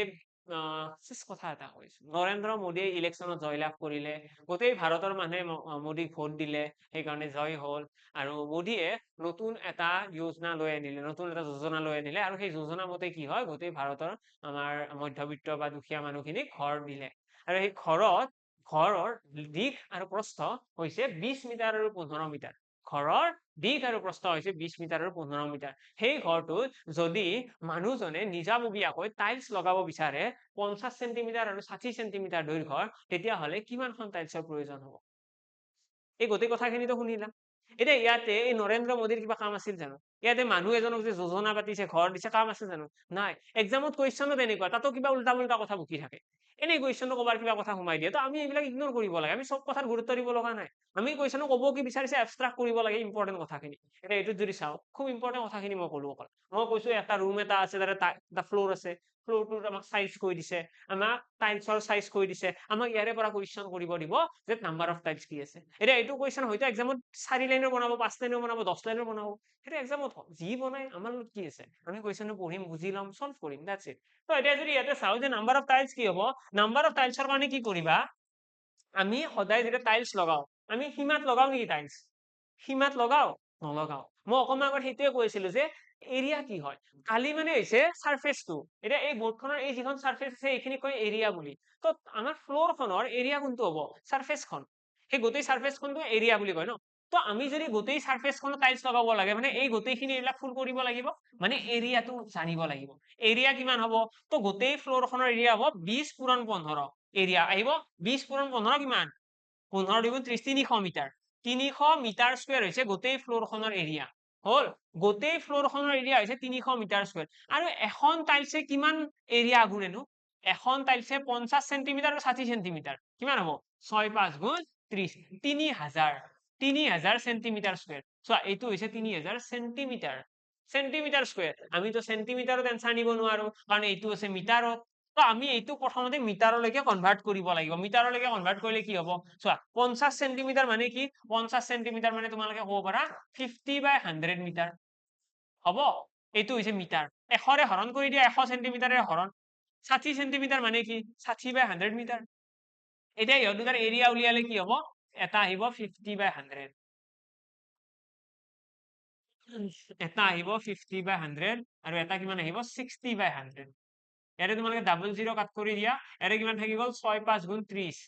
30/100 ইয়াতে আৰু এটা জিৰ' কাট খাওঁ মানে 3/10 তো আমি গম পাই গলো যে এখন টাইলছে কিমান মিটাৰ আগুৰে 0.3 মিটাৰ 0.3 মিটাৰ এখন টাইলছে কি কৰিব আগুৰিব এতিয়া হৈছে এখন টাইলছে আগুৰিব ইমান জেগা টোটেল ৰুমটো কিমান জেগা আছে 300 মিটাৰ স্কয়াৰ ইমানখিনি জেগা আগুৰিবলৈ কিমানখন টাইলছ লাগিব সিম্পলি কি কৰিব লাগে যিটো ৰুমৰ যিটো এৰিয়া আছে 300 ডিভাইডেড বাই যিটো টাইলছৰ এৰিয়া কিমান 0.3 এইখিনি সলভ কৰিলে দেখিবা তলত দশমিক আছে দশমিকটো উঠাই দিয়া দশমিক উঠাই দিলে ওপৰৰ এটা শূন্য গুচি যাব মানে 3000 হৈ গ'ল 3 এইটো কাটিলে 1000 মানে 1000 খন টাইলছ লাগিব নাম্বাৰ অফ টাইলছ কিমান 1000 খন টাইলছ লাগিব এতিয়া ইয়াতে আমাক এনেকুৱাও কুৱেশ্যন কেতিয়াবা কৰে যদিহে পাৰ স্কুৱেৰ মিটাৰ 100 টকা খৰচা হয় তেতিয়াহ'লে টোটেল খৰচা কিমান হ'ব কেতিয়াবা এনেকৈ কয় যে পাৰ স্কুৱেৰ মিটাৰ মানে কি হয় জানানে স্কুৱেৰ মিটাৰ মানে হৈছে 1 meter square 1 meter square meter মানে কি আমি কওঁ 1 মিটাৰ স্কুৱেৰৰ খৰচা হৈছে 100 টকা তেতিয়াহ'লে আমাক কুৱেশ্যন কৰিব 100 টকা বা 50 টকা কৈ দিলো যে 1 স্কুৱেৰ মিটাৰৰ খৰচ হৈছে 50 টকা তেতিয়াহ'লে আমাক কুৱেশ্যন কৰিব গোটেই ৰুমটো টাইলছ লগাবলৈ কিমান টকা খৰচা হ'ব কি কৰিবা চোৱা গোটেই ৰুমটো কিমান স্কুৱেৰ আছে 300 মিটাৰ স্কুৱেৰ 1 মিটাৰ স্কুৱেৰত কিমান টকা খৰচ হয় 50 টকা মানে 300 মিটাৰ স্কুৱেৰত কি হ'ব 300 পূৰণ 50 কিছুমান কুৱেশ্যনত আমাক কয় যে প্ৰতি বৰ্গ মিটাৰত 50 টকাকৈ খৰচা হয় হয়তো তোমালোকৰ ঘৰ চৰ বনাই আছা যদি অলৰেডি তোমালোকে গম পোৱা আজিকালি মিস্ত্ৰী বিলাকে তেনেকৈ হিচাপ কৰে তোমালোকক কিউব মিটাৰ বুলি কয় যদি ৱালখন বেছি বহল হয় যদি ফ্লোৰ কৰিব লগা হয় স্কুৱেৰ মিটাৰ বুলি কয় স্কুৱেৰ ফুট বুলি কয় তো তেনেকুৱা টাইপৰ আজিকালি কেলকুলেশ্যন আহিয়ে গৈছে আৰু যদি তোমালোকৰ অলৰেডি ঘৰ চৰ বনাই আছে তেতিয়াহ'লে তোমালোকে হয়তো বেছি ভালকৈ বুজি পাবা এইখিনি তো ইয়াতে আমাক কি কৈছে প্ৰতি বৰ্গ মিটাৰত 50 টকা ঠিক আছে প্ৰতি বৰ্গ মিটাৰ 50 টকা হলে 50 পূৰণ 300 কৰিলে আমাৰ টোটেল খৰচাটো ওলাই আহিব কিছুমান কুৱেশ্যনত এনেকৈও কয় যে এখন টাইলছত 100 টকা খৰচা হয় বা এখন টাইলছত 20 টকা খৰচা হয় তেতিয়াহ'লে গোটেই ৰুমটো টাইলছ লগাবলৈ কিমান খৰচা হ'ব আমাক সেইটো ক'ব পাৰে এতিয়া এইটো কুৱেশ্যনতে আমাক যদি কয় যে প্ৰতি বৰ্গ মিটাৰত 50 টকা খৰচা এই ক্ষেত্ৰত আমি এই টাইলছৰ এৰিয়া উলিয়াবই নালাগে আমি এইখিনি কেলকুলেশ্যন কৰিবই নালাগে যে 1000 খন টাইলছ আছে হয়নে নাই আমি অকল ৰুমটোৰ এৰিয়াটো ওলাম ৰুমটোৰ এৰিয়াৰ লগত টকাখিনি পূৰণ কৰি দিম লগে লগে গম পাই যাম যে টোটেল কিমান খৰচা হৈছে হয়নে নাই টোটেল কষ্টটো আমি ইয়াৰে ৰুমৰ এৰিয়াৰ লগত 50 টকাটো পূৰণ কৰিলে ওলাই যাব কিন্তু যদি আমাক কয় যে প্ৰতিখন টাইলছৰ বাবদ 25 টকাকৈ খৰচ হয় এইটো কৈ দিলে যে প্ৰতিখন টাইলছৰ বাবদ 25 টকাকৈ খৰচ হয় তেতিয়াহ'লে কিমান টকা খৰচ হ'ব এতিয়া এইটো কুৱেশ্যনৰ এনসাৰ উলিয়াবলৈ হ'লে আমি জানিব লাগিব যে ৰুমটোত কিমানখন টাইলছ লাগিব প্ৰথমতে সেইটো জানিব লাগিব ন কাৰণ এখন টাইলছৰ নামতহে 25 টকা তো দেখিলো টোটেল টাইলছৰ নামত টোটেল টাইলছ লাগিব 1000 খন যদি এখন টাইলছৰ 25 টকা হয় 1000 পূৰণ 25 25000 টোটেল খৰচ কিমান 25000 টকা বুজি পালা তো এক্সামত কুৱেশ্যন দুটা ধৰণত থাকিব এটা হৈছে যে এখন টাইলছৰ ইমান টকা খৰচা তো টোটেল ৰুমটো কিমান খৰচ হ'ব তো তেতিয়াহ'লে তোমালোকে টাইলছৰ কোৱান্টিটিটো ওলাব লাগিব কিছুমান কুৱেশ্যন হয়তো তোমালোকক ডাইৰেক্ট সুধি দিব যে টাইলছৰ কোৱান্টিটি কিমানখন টাইলছ লাগিব তেতিয়াহ'লে এইটো এনসাৰ কিমানখন টাইলছ লাগিব যদি আমাক কয় যে প্ৰতিখন টাইলছৰ 25 টকা তেতিয়াহ'লে এইটো এনসাৰ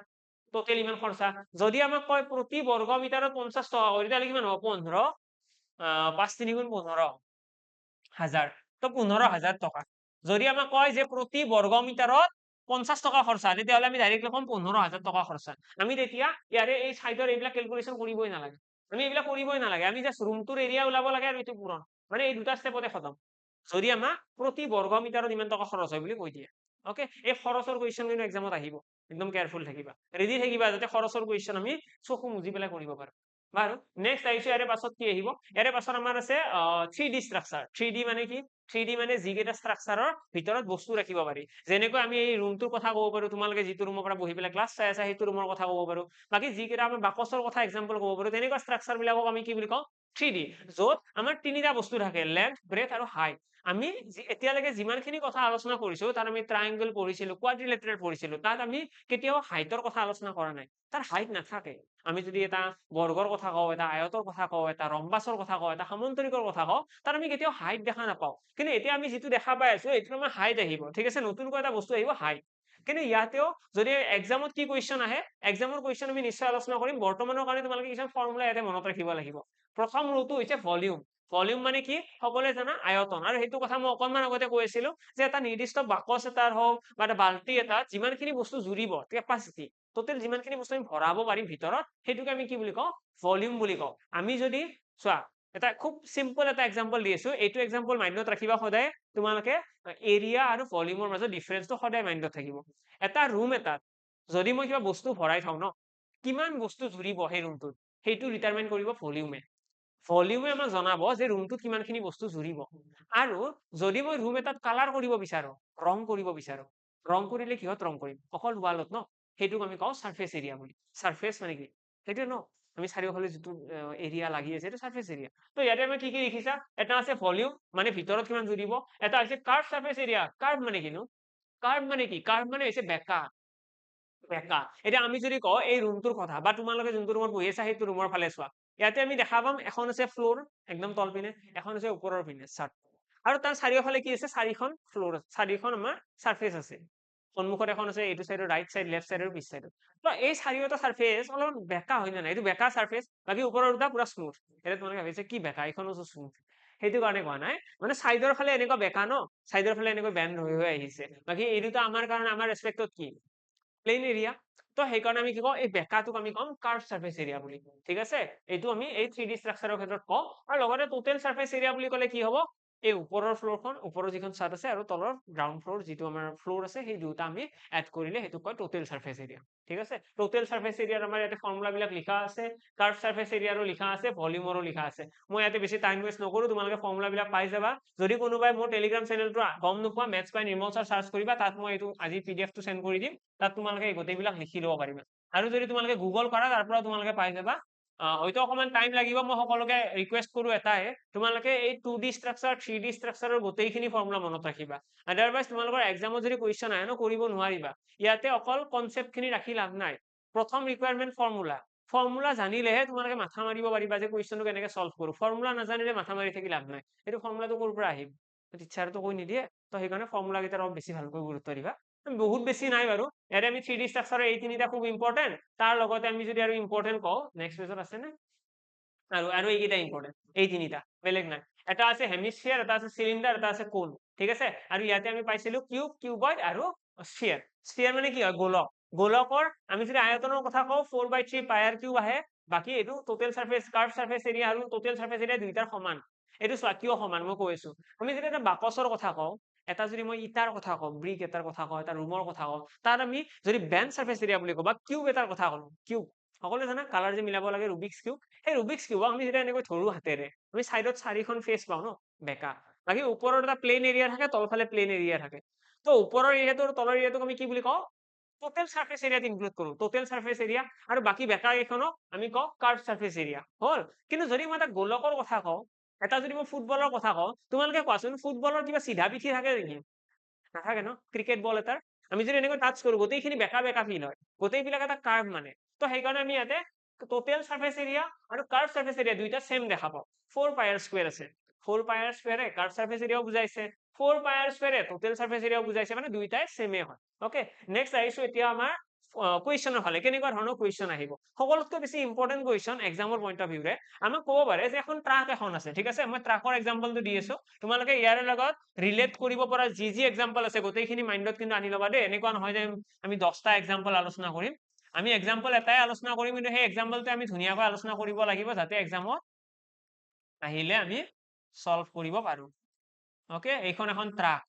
এতিয়া এই ট্ৰাকখন অলপমান ধুনীয়া বনাই দিও নেকি মই ড্ৰয়িং কৰাত ভাল নহয় নহয় ওকে তো এইখন এখন ট্ৰাক বনাই দিলো ঠিক আছে এইখন এখন ট্ৰাক দরজা খিড়কি সব লগাই দিছো ঠিক আছে এইটো লাইটো লগাই দিছো পোহৰ আহি আছে ঠিক আছে তো এই ট্ৰাকখনৰ মই কৈ দিলো ট্ৰাকখনৰ এটা কন্টেইনাৰ এটা আছে পিছফালে এতিয়া এইটো কন্টেইনাৰ এটা আছে আমাক এক্সামত কুৱেশ্যন বিলাক কেনেকৈ দিব আমাক ক'ব ট্ৰাক এখনৰ যেটো কন্টেইনাৰ আছে পিছফালে সেই কন্টেইনাৰৰ লেন্থ হৈছে 5 মিটাৰ ব্ৰেড হৈছে 3 মিটাৰ আৰু হাইট হৈছে 4 মিটাৰ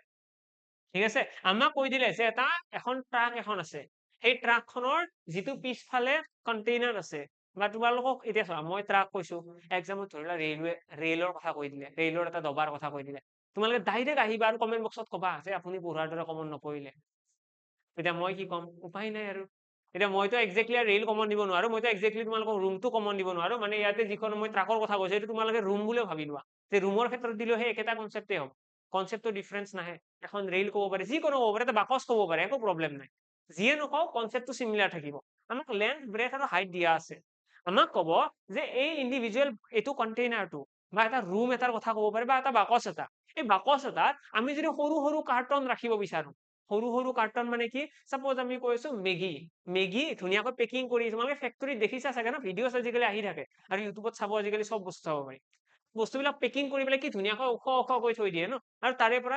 আমাৰ ট্ৰাকত লোড কৰি পেলাই ডিস্ট্ৰিবিউট কৰি দিয়ে তো এতিয়া এই ট্ৰাকখনত যদি এই সৰু সৰু কাৰ্টন কিছুমান ভৰাব লাগে সেই কাৰ্টনৰ মই সাইজ কৈ দিলো যে সৰু সৰু যিকেইটা কাৰ্টন আছে ন তাৰ লেন্থ মই কৈ দিলো 20 সেন্টিমিটাৰ তাৰপিছত ব্ৰেথ মই কৈ দিলো কিমান হ'ব 15 সেন্টিমিটাৰ কৈ দিলো আৰু হাইট মই কৈ দিলো 10 সেন্টিমিটাৰ ঠিক আছে আমাৰ সৰু সৰু কিছুমান কন্টেইনাৰ কাৰ্টন আছে সৰু সৰু কিছুমান কাৰ্টন আছে আৰু কাৰ্টন বিলাকৰ লেন্থ ব্ৰেথ আৰু হাইট মই কৈ দিলো আৰু ইয়াতে ট্ৰাকখনৰ মই লেন্থ ব্ৰেথ আৰু হাইট অলৰেডি কৈ দিয়া আছে এটা কথাটো হৈছে আমাক এটা ক'ব যে এই ট্ৰাকখনৰ এই সৰু সৰু কাৰ্টন আমি কিমানটা ভৰাব পাৰিম কোৱেশ্চন বুজি পালা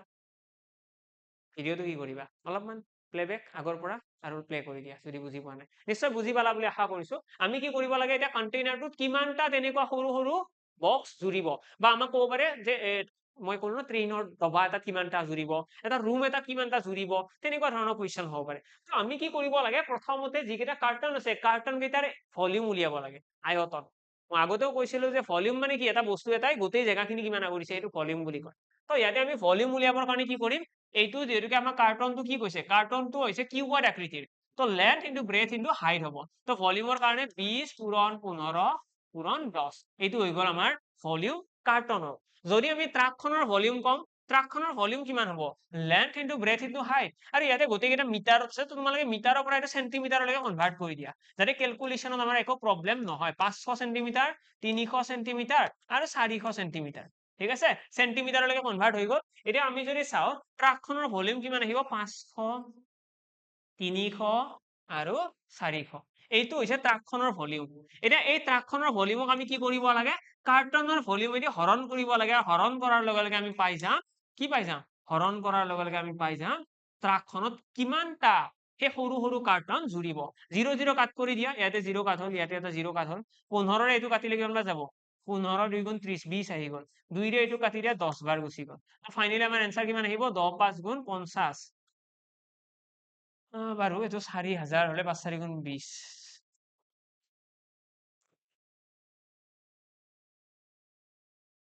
প্ৰথমতে ইয়াতে দুটা শূন্য আছে এটা শূন্য তিনিটা শূন্য আহিব আৰু 5 4 গুণ 20 এটা আহিব মানে চাৰিটা শূন্য 20000 তো আমি গম পাই গলো যে 20000টা কাৰ্টন কি হ'ব জুৰিব সেই ট্ৰাকখনত দ্যাটছ ইট তো এক্সামত তোমালোকৰ ভলিউম ৰিলেটেড কুৱেশ্যন এনেকুৱা আহিব পাৰে তো ভলিউমৰ কুৱেশ্যনৰ কাৰণে অলপমান ৰেডি থাকিবা আমাক ক'ব পাৰে যে এটা স্পেচিফিক এটা এৰিয়া এটা আছে এটা জেগা এটা থাকিব ৰুম থাকিব পাৰে যিকোনো এটা এৰিয়াৰ কথা ক'ব সেই জেগাটোত আমি সৰু সৰু কিমানটা তেনেকুৱা বস্তু ভৰাব পাৰি আমি কি কৰিব লাগে সেই সৰু বস্তুটোৰ ভলিউম ওলাবা সৰু বস্তুটোৰ ভলিউমটোৰে ডাঙৰ বস্তুটোৰ ভলিউমটো হৰণ কৰি দিবা ডাইৰেক্টলি আহি যাব ঠিক আছে এতিয়া আমাক যদি ইয়াতে কয় যে সেই ট্ৰাকখনত কিমান টকাৰ বস্তু জুৰিলে সেইটো কুৱেশ্যন কৰিব পাৰে যে ট্ৰাকখনত কিমান টকাৰ প্ৰডাক্ট গ'ল কিমান টকাৰ প্ৰডাক্ট ডিসপ্যাচ হ'ল ট্ৰাকখনত সেল কৰিলে তো এইটো কুৱেশ্যন কৰিলে কি কৰিম আমি তেতিয়া জানিব লাগিব যে এটা কাৰ্টনৰ ভ্যালু কিমান বুজিলা তো এটা কাৰ্টনৰ ভ্যালু সাপোজ আমাক কৈ দিলে যে এটা কাৰ্টনৰ ভ্যালু হৈছে 50 টকা এটা কাৰ্টনৰ ভ্যালু যদি 50 টকা হয় এই 20000টা কাৰ্টনৰ ভ্যালু কিমান হ'ব 20000 পূৰণ 50 টকা বুজি পালা তো 5 2 গুণ 10 আহি গ'ল শূন্য আছে আৰু চাৰিটা আৰু এটা পাঁচটা শূন্য আহিব মানে 10 লাখ টকা 10 লাখ টকা কি হ'ব 10 লাখ টকা সেই ট্ৰাকখনত গৈছে আশা কৰো ক্লিয়াৰ সকলোৰে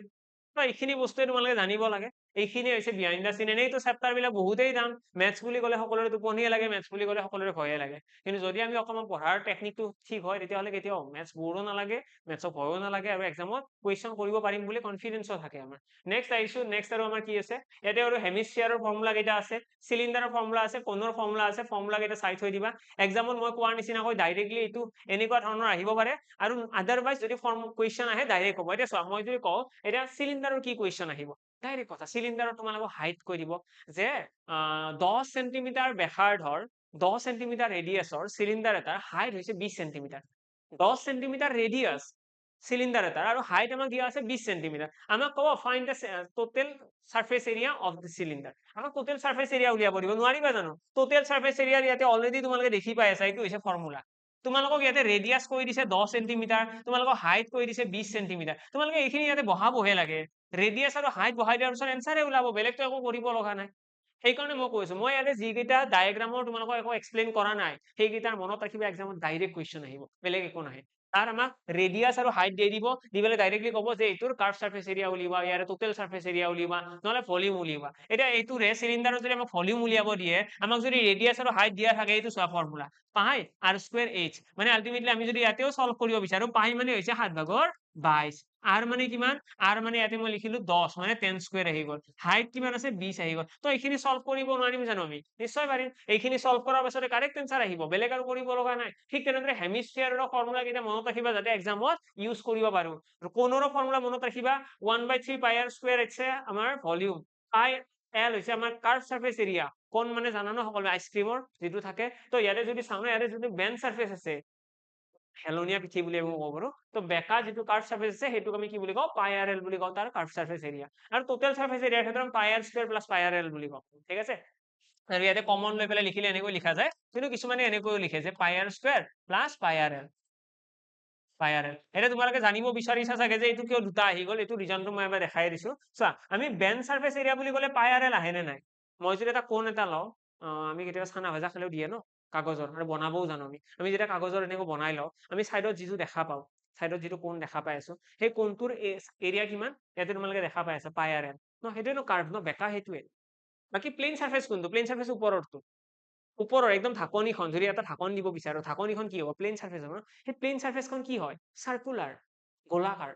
সৰি গোলাকাৰ নহয় বৃত্তাকাৰ তো বৃত্ত আকৃতিৰ হলে বৃত্তৰ কালি কিমান বৃত্তৰ এৰিয়া পাই r স্কয়াৰ তো সেইকাৰণে ইয়াতে কি হৈছে পাই r স্কয়াৰ এটা যোগ হৈছে পাই r l টো আছেই পাই r l বেকাখিনি আৰু তাৰ লগত পাই r স্কয়াৰ ওপৰৰ ঢাকনিখন তো সেইকাৰণে পাই r স্কয়াৰ এটা এড হৈছে তো ইয়াতে ফৰ্মুলাটো কি হৈ যায় total surface area pi r whole into r plus l আহি যায় নেক্সট আহিছো ইয়াৰে পাছত নেক্সট আমাৰ কি আহিব নেক্সট আমাৰ ইম্পৰ্টেন্ট চেপ্টাৰ আছে এলজেব্ৰা এলজেব্ৰাৰ কুৱেশ্যন এক্সামত আহে তোমালোকে এইটো দেখাৰ লগে অনুমান কৰিছা ইয়েস এনেকৈ কুৱেশ্যন আহে তাড়াতাড়ি শিকাই দিও এইখিনি আমিও আৰু বেলেগ পঢ়িব লগা আছে নিশ্চয় বেছি টাইম ওয়েস্ট নকৰো ডাইৰেক্ট তেনেকৈ দেখাই দিম তো এটা যদি এলজেব্ৰাৰ কথা কওঁ এলজেব্ৰাত আমাৰ x + 1/x ইকুৱেল দিয়া আছে 3 দেন আমাক উলিয়াব দিছে x square + 1/x square equal কি হ'ব এনেকুৱা ফৰ্ম এক্সামত বহুত বেলেগ বেলেগ ধৰণৰ সিনাৰিও আহিব কিন্তু প্ৰতিটো সিনাৰিওৰ কাৰণে আমি ৰেডি হ'ব লাগিব অকল এটা মই জানুৰ দৰে দেখাই দিলো ওম স্বাহা আহি গল কিবা এটা হেতুটো নহয় ন তো তাতকে বেটাৰ আমি গোটেইখিনি চাই লওঁ এটা মই গোটেইখিনি ডাইৰেক্টলি লিখি থৈ দিছো যেহেতু টাইম বেছি নাই মই আগতেও কৈছিলো ক্লাসটো অকমান কম সময়ৰ হ'ব কিন্তু ক্লাসটো তোমালোকৰ কাৰণে বহুত লেংদি ক্লাস হ'ব এতিয়া ইয়াতে মই অলৰেডি লিখি থৈ দিছো ইয়াতে কি লিখা আছে প্ৰথমটো চোৱা x + 1/x = p এতিয়া p ৰ জায়গাত এক্সামত কি দিব কিবা এটা ভ্যালু দিব আমাক x + 1/x = কিবা এটা দিয়া আছে তাৰ পৰা আমাক ডাইৰেক্টলি ক'ব যে x - 1/x উলিওৱা ইয়াৰে কোৱেশ্চনটো কেনেকুৱা যদি x + 1/x দিয়া আছে আৰু এইখিনিৰ পৰা যদি মাইনাসত আহিব লাগে প্লাস আছিলে মাইনাসত লৈ আনিলো কি কৰিব লাগিব √p² - 4 p² - 4 যদি তোমালোকে বিচৰা যে এইখিনি আমাক ডিটেইলছত কও কেনেকৈ আহিল কি আহিল সব কম কিন্তু আজি বেয়া পাই লাভ নাই আজি ক'ব যায় লাভ নাই 8 তাৰিখে পৰীক্ষা আজি ক'লে তোমালোকে মিছামিছি বোৰহে পাবা আমি লাগিলে ক্লাস এক্সামটো যাওক তাৰ পিছত আমি আলোচনা কৰিম বহুত ডিটেইলছত তোমালোকে নেক্সট কিবা এক্সাম দিলে তেতিয়া তোমালোকৰ একো কনফিউজন নাথাকে বৰ্তমানৰ কাৰণে তোমালোকে ফৰ্মুলা বেচিছত মনতে ৰাখিব লাগিব বেলেগৰ আমাৰ হাতৰ অপচন নাই এতে তোমালোকে দেখিবা এটা আছে x + 1/x = কি দিয়া আছে x p দিয়া আছে দেন আমাক উলিয়াব কি দিছে x - 1/x আমি কি কৰিছো √p² - 4 তাৰ পিছত আমাৰ কি আছে তাৰ পিছত এটা আছে x - 1/x = p দিয়া আছে এবাৰ প্লাসত নিব দিছে এবাৰ প্লাসত প্ৰথমবাৰ আমি প্লাসৰ পৰা মাইনাসত আনিছো এইবাৰ আমি মাইনাসৰ পৰা প্লাসত আনিছো আৰু আনা কাৰণে কি হৈছে p² + 4 হৈ গল ঠিক তেনেদৰে যদি এইটো চাও প্লাসৰ পৰা কিহৰ আহিছে প্লাসতে আছে কিন্তু ইয়াতে কি হৈছে ইয়াতে x আছিলে x + 1/x তাৰ পৰা x² + 1/x² যদি তোমালোকৰ এক্সামত দি দিয়ে যে x + 1/x = সামথিং কিবা এটা দি দিছে, তাৰ পৰা তোমালোকক উলিয়াব দিছে x² + 1/x², কি হ'ব? তো p² - 2, এতিয়া যেনেকৈ এইটো এটা এক্সাম্পল, এইটো চোৱা, এইটো তোমাক কি দিয়া আছে? এইটো তোমাক দিয়া আছে x + 1/x = 3, আমাক এইটো উলিয়াব দিছে। তো আমি কি কৰিব লাগিব? আমি ইয়াতে যিটো ভেলু আছে ন, এইটো স্কুৱেৰ কৰিম। আৰু ফৰ্মুলা কি আছিলে? ফৰ্মুলাটো আছিলে p² - 2। তো আলটিমেটলি আমি কি ক'ম? 3² - 2, 3 3 গুণ 9 2 গ'লে 7, তো 7 হৈ গ'ল কাৰেক্ট আনসাৰ। ইয়াতকৈ বেছি আৰু কৰিব লগা নাই, ডাইৰেক্টলি আনসাৰ আহিব। ঠিক আছে, আমি জাষ্ট মনত ৰাখিব লাগে যে x-ৰ পৰা x² গ'লে কি কৰিব লাগে? x, তাৰ পৰা x² গ'লো, p² - 2 কৰিব লাগে। p² মানে কি? ইয়াতে থকা বস্তুটোৰ স্কুৱেৰ। ইয়াতে কোন আছিলে? 3 আছিলে, 3 স্কুৱেৰ আহি গ'ল, বিয়োগ 2 কৰিলো 7 আহি গ'ল। That's it. এতিয়া ইয়াতে যদি চাওঁ, ইয়াতে আমাৰ এনে যদি প্লাছৰ পৰা প্লাছত যাওঁ তেতিয়াহ'লে কি কৰিব লাগে? -2। যদি মাইনাছৰ পৰা প্লাছত যাওঁ, প্লাছ কৰিব লাগে। ঠিক আছে, মনত থাকিব। প্লাছৰ পৰা প্লাছত গ'লে -2, মাইনাছৰ পৰা প্লাছত গ'লে +2। ইয়াতে চোৱা, ইয়াতেও আছিলে x - 1/x আছিলে। হৈ কি কৈছে? x² + 1/x²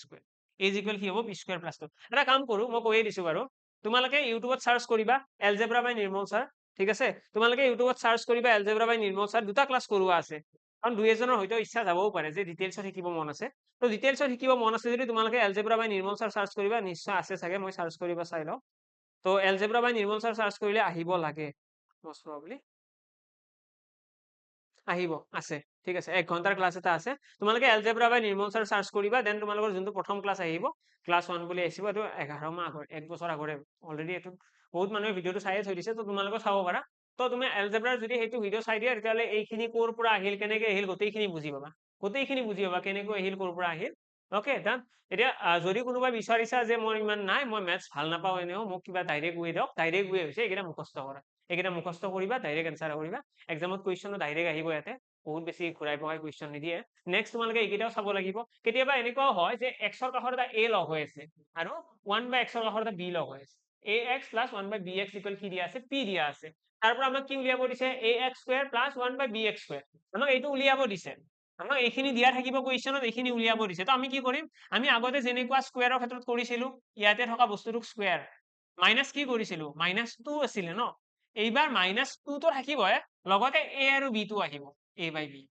ঠিক আছে, ইয়াতে আগৰটো চোৱাচোন, আগত কি আছিলে? আগতে আমাৰ যেতিয়া x + 1/x আছিলে, তাৰ পৰা আমাক যেতিয়া স্কুৱেৰ উলিয়াব দিছিলে, আমি কি কৰিছিলো? p² - 2 কৰিছিলো। কিন্তু যেতিয়া ইয়াতে এটা a আহিব, ইয়াতে এটা b আহিব, তেতিয়া আমি এই দুইৰ লগত a/b টোও লগাই দিম। বুজি পালা? এইটো হৈছে এপ্ৰচ, বেলেগ একো নাই। মানে ফৰ্মুলা কেইটাৰ মাজত বহুত বেছি ডিফাৰেন্স নাই, অলমষ্ট চিমিলাৰ। এতিয়া ইয়াতে চোৱা,